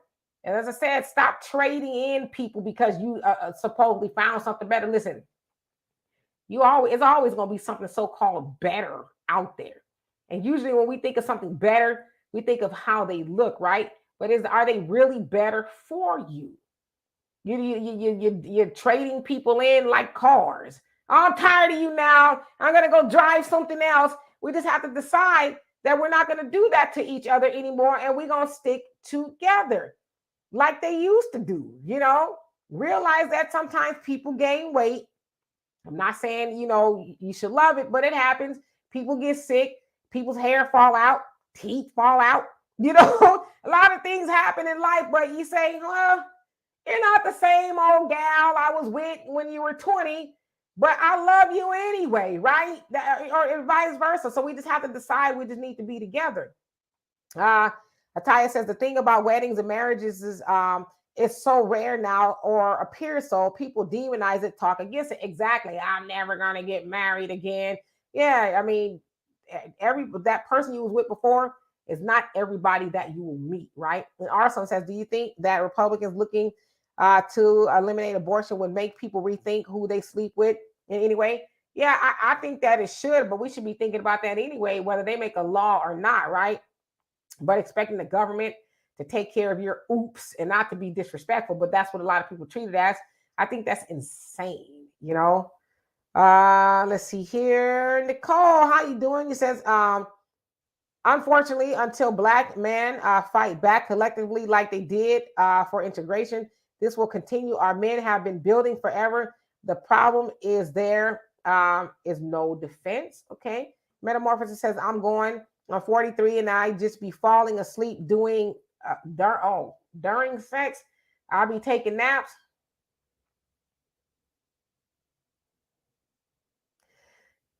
I don't even know. You might want to look into that. I don't know. Donovan says, men value youth. That is one of the reasons we pursue young women. Yeah, y'all pursue young women and y'all 90 years old. And then when she get up out of there on you because now she's your nurse, then y'all talking about, oh, she did me dirty. But it's like nobody told you settle down when you was old with a young woman. Of course, you know why she was there. She was there for the money. You got a pension, probably got a retirement fund somewhere from the military. You got some Social Security. So she's like, I ain't got to work. All I got to do is just be there with him. Hand him his blue pills when it's that time. And then whatever. But after a while, that gets old, right? And she's like, yeah, I'm out of here. And Ataya says, this one lady said she was vocal in the African-American, Black American community, mentioned that a solution to our collective issues is to create organizations that meet the needs of the community. Yeah, we need to be doing that too. But we have these politicians out there that won't do it, and a lot of other people. But yeah, we need to create organizations, but we also need to do something with the $1.3 trillion that come in and out of our community, opposed to giving 97% of that away. So yeah, I totally agree with that. Yeah, easy. 2 minutes, give or take. And I'm not saying that's bad. I guess that's all you got. Tito, how you doing? And Marjorie, how are you doing today? And Tawana says they got married in April of 1976. I was born June 67. My sister was born in 68. They separated 2 months after my sister was born. They didn't divorce until 7 years later. Okay, well, at least they did it right. At least, yeah, I'm assuming it was her father was like, nah, you gonna make my daughter an honest woman, even if it is temporarily, right? Hello, Sunlight, how you doing? And let's see, Brother Jonelle, what's going on with you? Joanne says, men at whatever age need to realize by not being married and having children are breaking one of the first commandments to be fruitful and multiply. Well, some of them are being fruitful and multiplying. They just ain't staying around. You know what I mean? Ebony says, we've been settling for struggle love too long already. Yeah, I've heard that struggle love.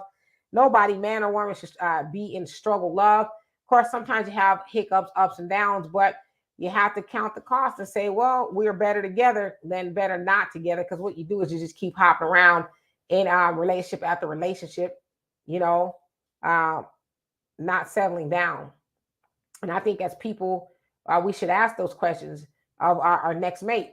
So tell me about your dating life. Where have you been? Like, what's going on type of thing, right?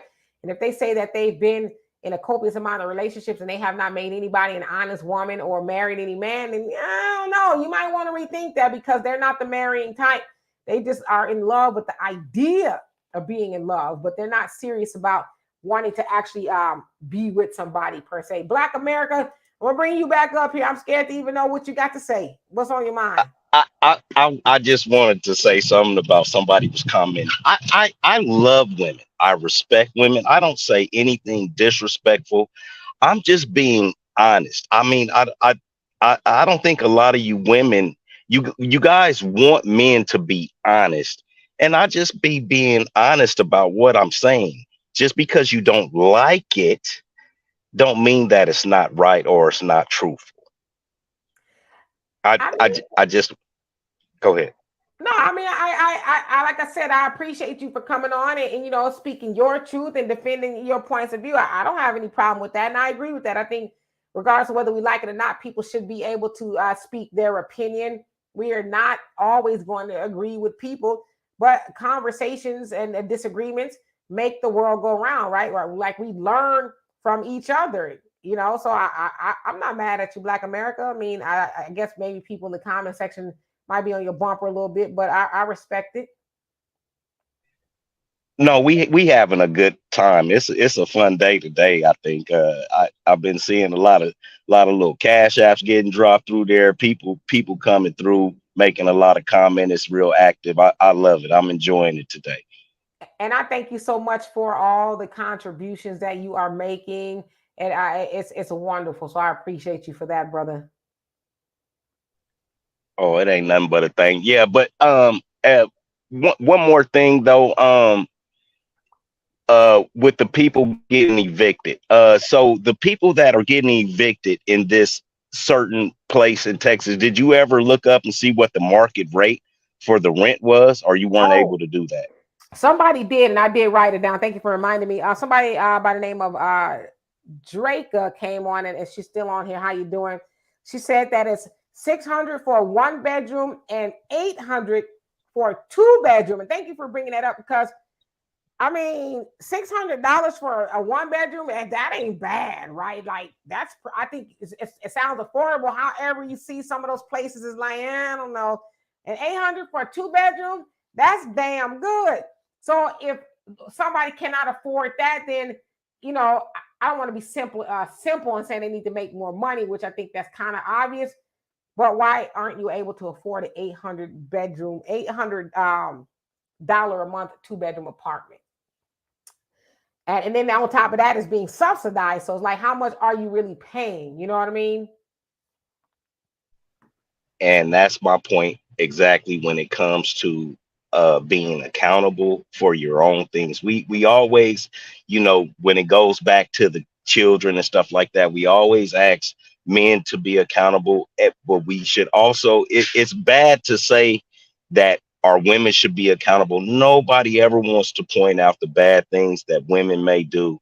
I just see it from both points, because I know it. I know it's some bum men out here, and ladies, I'm gonna give you a secret and a hint. If a guy is trying to talk to you, you don't ask him how much money he makes. The first thing you ask him is what he does for a living and how long he's been in his field. That shows stability. If a man doesn't show any stability in what he's doing in his work, there is no stability in his life. Am I right about that, Donovan? I mean, and I'll agree with you on that. I think that's an excellent question. But yes, stability, that's a hell of a indication as to what he may or may not be able to do, right? His level of commitment. So I totally agree with you on that. I think it's an excellent question. All right. I'm jumping out again. I'll talk to y'all in a minute. Thank you. And our common man says, I want a young wife because I want more kids, but she won't be a black woman, American woman, a black American woman in America. Okay, you know, and you know that's your right to do so. But say you want a young wife, and that's your right too. But I just know of a lot of situations where a lot of older men want a young wife, but then you know you're a lot older, and then she ends up becoming a nurse, and she's like, yeah, I don't want to do this no more, and then you stuck, right? So I don't know, but you know it's your right. Metamorphosis says if you do it good, all you need is 2 minutes. I got things to do. I'm just leave that comment as it is. Kiki says, actually, I was reading an article that said that they're actually expecting the reversal of Roe v. Wade to have an alternative effect. This is actually going to continue to decrease the population. People aren't going to want to take the chance. So I think stricter laws are going to be counterproductive. Yeah, I've even seen some cases where women are like, nah, we just won't do it anymore, right? So yeah, and men don't want that. And Simone says, baby said everything in my mama's name. Oh, y'all talking about the what was it? The soccer player that put everything in his mama's name. And Jan Michael says, my ex-wife and I put in 30 years of marriage. Now it's time to have fun. Ha ha. So you gonna have the fun? I'm assuming y'all, you said the ex-wife, so y'all not married no more. And Marshawn says, I am single, love, laugh out loud, but I'm really looking. So I think you're replying to somebody else. Sunlight said, as quickly as I came in here, I'm leaving up out of here. I love you, Sunlight. Let's see here. I'm just reading. And Emily says, I observed white unattractive women with white attractive men or vice versa. Those are the ones that treat marriages like a partnership. They run credit, DNA, bank accounts, etc. Legacy matters. You ain't lying. They're like, you know what? Forget all that superficial stuff. What can we build together, right? So you're absolutely right. They look at things a lot differently than a lot of people do. So we need to be on that page as well. I'm just reading your comments. Sunlight said, you moving? Where you moving?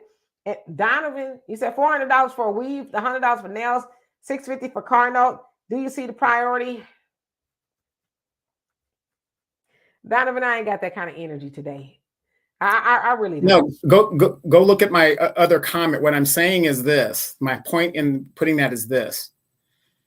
The first priority of all of your bills, you can take all your bills you have and all your pleasures you want, should be where you lay your head. But we don't do that in general. We're going to pay the car note first. We're going to do this first. We're going to do that first. Then we worry about when the rent's due on the 15th.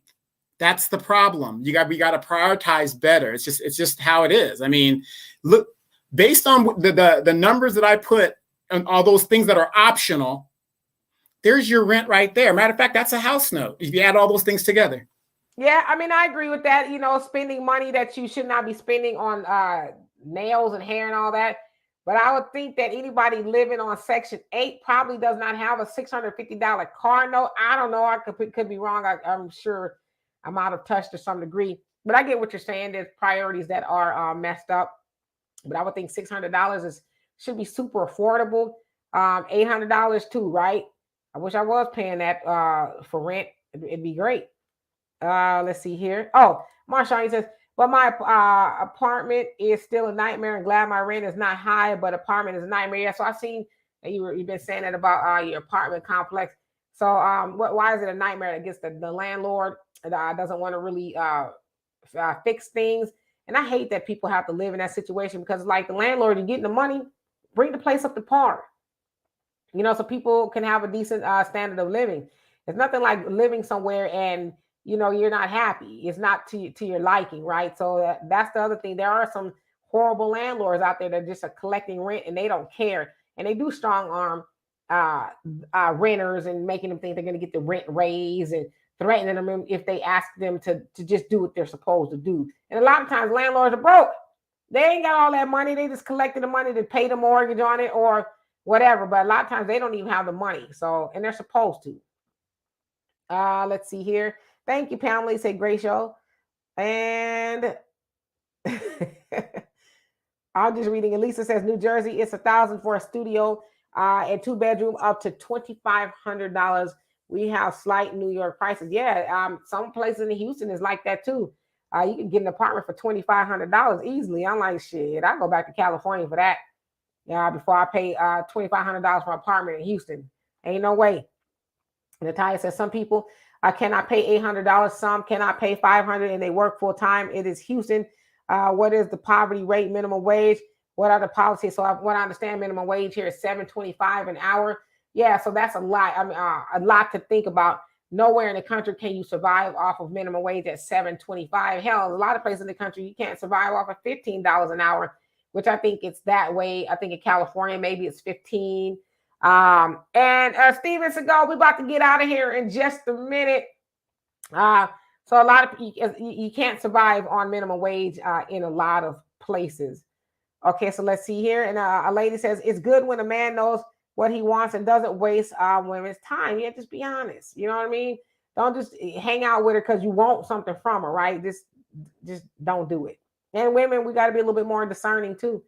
And Jan Michael says, yeah, 1,200 is on the low end in LA. Oh yeah, that's very low end. Like, where are you written anywhere in LA for $1,200 unless it's like a little shack somewhere? Yes, the South is way cheaper, but it's starting to get up there. Byron says, weird weather though in Houston. You ain't lying. I thought it was gonna be hot today, and it's like in the 60s. All right, so let's see here. Just moving on down. Harmony and peace, and tranquility. How are you doing? It says, good afternoon, everyone. In my opinion, $800 monthly rent is reasonable compared to the monthly rent. Oh yeah, in San Francisco for a 1-2 bedroom. My daughter, when she was a student in San Francisco in 2015, 16, whenever she graduated, she was renting a room for $1,150 a month. Just a room. And thank God her dad was a military veteran to help pay that to pay that bill. Thank God. Absolutely. Yep. And wait, I just want to address this. Like Michael brought up a good point real quick. And he says that, it's not that easy for women to, Michael says, Donovan, it's not simple for women to raise kids while working. In the 50s, 60s, 70s, 80s, and 90s, things were better. However, it's not the case anymore. Michael, that's a good point, but I'm going to say this. For Black people, when has it ever been a good starting point? When has it ever been better for Black people throughout the whole history of the United States? And that's my point. It doesn't matter where we pick it from. Black people are still at the bottom of the economic scale since this country began. So what we're saying is we have to start. The problem is we haven't even started. So it's never been good for Black people, no matter where you pick it from. You can't just take a Kamala Harris and the Boulay and say, oh, they're doing great. They're doing great. The majority of us have struggled ever since the inception of this country. Yeah, been easy. You're right. Normally, if you're going to pay $800 somewhere, it's probably not somewhere you really want to be living, right? And the living conditions are probably deplorable. I mean, let's just keep it real. So we can say, oh, $800 is good, and you should be able to pay it, I would imagine. But, there's other factors. But, yeah, I'd imagine the area is probably not that desirable. And DJ says, regardless of the housing market, I can't wait until I move back to the East Coast. So you want to go back to the East Coast. Yeah, I'm here in Houston. I do a lot of California dreaming, especially as of late, right? Like, oh, I want to get back home. I will one day. Let's see here. Just reading the rest of these comments. And Marjorie says, budget, budget, budget. My dad used to say, I used to fall down in that area when I was young, but why? I said, my number one bill, to pay at all times was rent. Yeah, and that's for most people, right? But yeah, you got a budget. Can't just be out there spending money, and then when it comes time to pay bills, it's like, oh my God, I don't have it.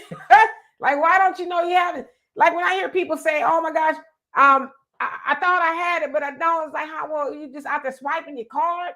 You didn't think that your rent was going to be due or anything. You're just irresponsible in that way. It's like, yikes. And so let's see here.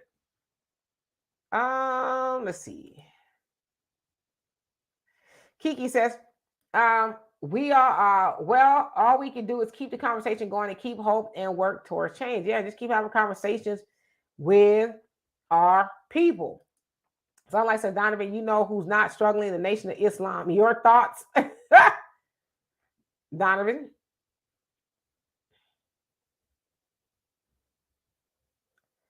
He's got a little bit of a delay on his end. Love you too, Marjorie. And let's see here. Simone says, budgets only work if you have the income to cover the expenses. That is true, right? So we got to get more income so we can budget correctly. Yeah, no, see, now that's wrong. If you are budgeting like that, then you didn't make a budget at all, because your budget should be made to what you can afford. So if you got a budget and you can't make all the expenses, your budget is totally flawed. Your budget is totally flawed.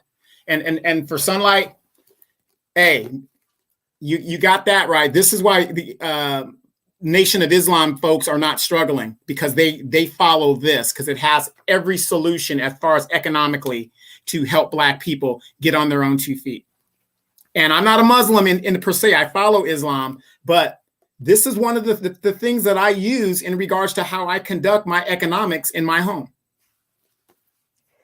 Arneva, if I didn't already verbally, how are you doing? It says, why did you move? Oh my goodness, it's a very long story. But I'm here, nevertheless. I am here. Yes, and by the way, did you turn in your California card, your California Black card, everything California? We don't want you back up in here.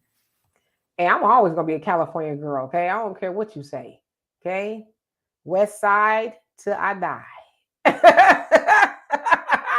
I'm always gonna be a California girl. I don't care where I go. But I will say that Houston is not somewhere that I would have wanted to live. Like if I could live anywhere in the United States, it had to be Houston.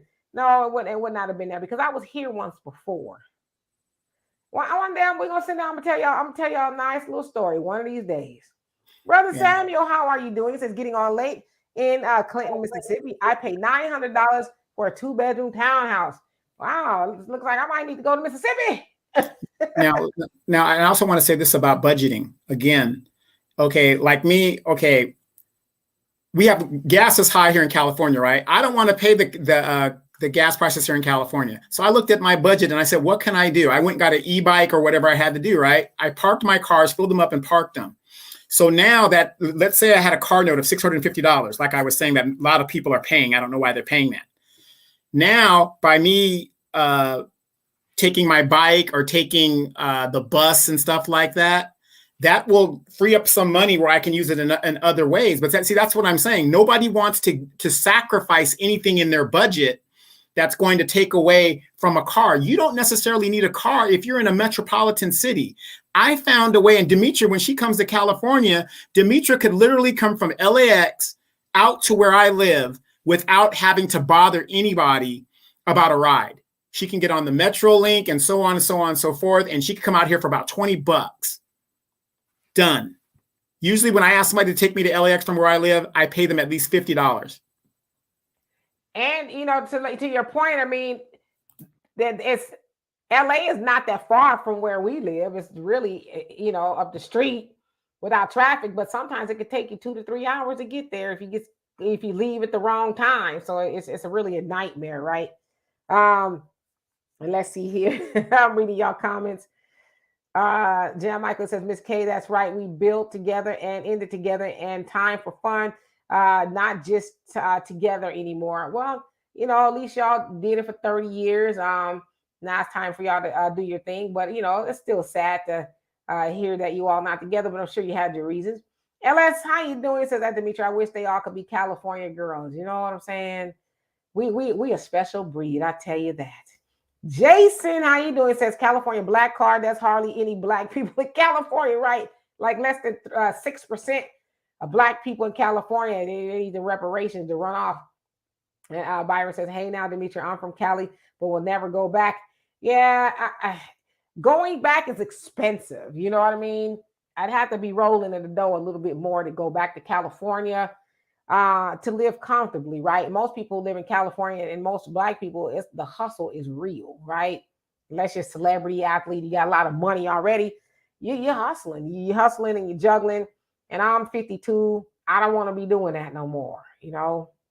DJ Charisma says people want to have stuff that they can't afford just to impress miserable people. Yep, not me, not doing that. And Simone says, I'm not discussing a disposable income. She says she worked with numbers. You ain't got to tell her nothing she already know, okay? She worked with numbers. So we're going to leave it at that.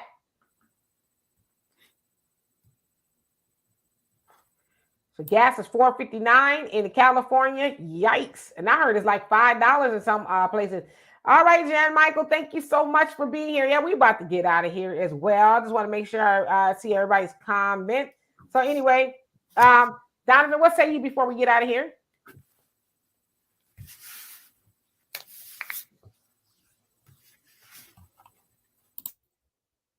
Or he got a little bit of a delay going on. So anyway, he might jump back up in here. But so we're going to get out of here. We love and appreciate every last one of y'all for being here. We love doing this with you all. Donovan and I will be back on Tuesday with our podcast. It is not live. It is recorded.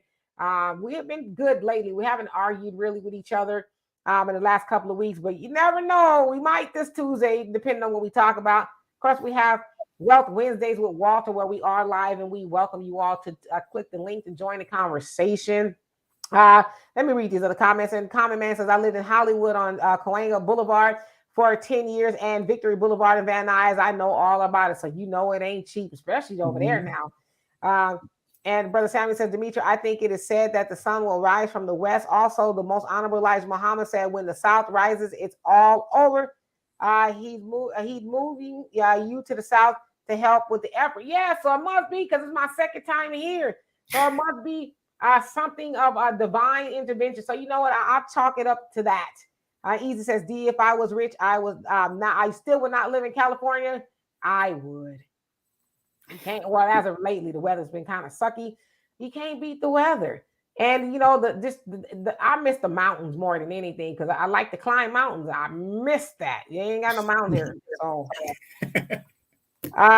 so anyway, Donovan, what say you before we get out of here? No, say me nothing. You know better. That's why. I'm just playing. So anyway, we'll get out of here. Thank y'all so much for everybody that's donated to the channel. Everybody who's liked the videos and commented, everything that you guys do. We cannot do this show without you. So we love you and appreciate everything that you do. Until next time, we will see y'all later. Peace. Harmony, you said African Americans consider moving to a small community rural area in California for reasonable housing. Even those places are expensive. So anyway, we'll see y'all later. Peace.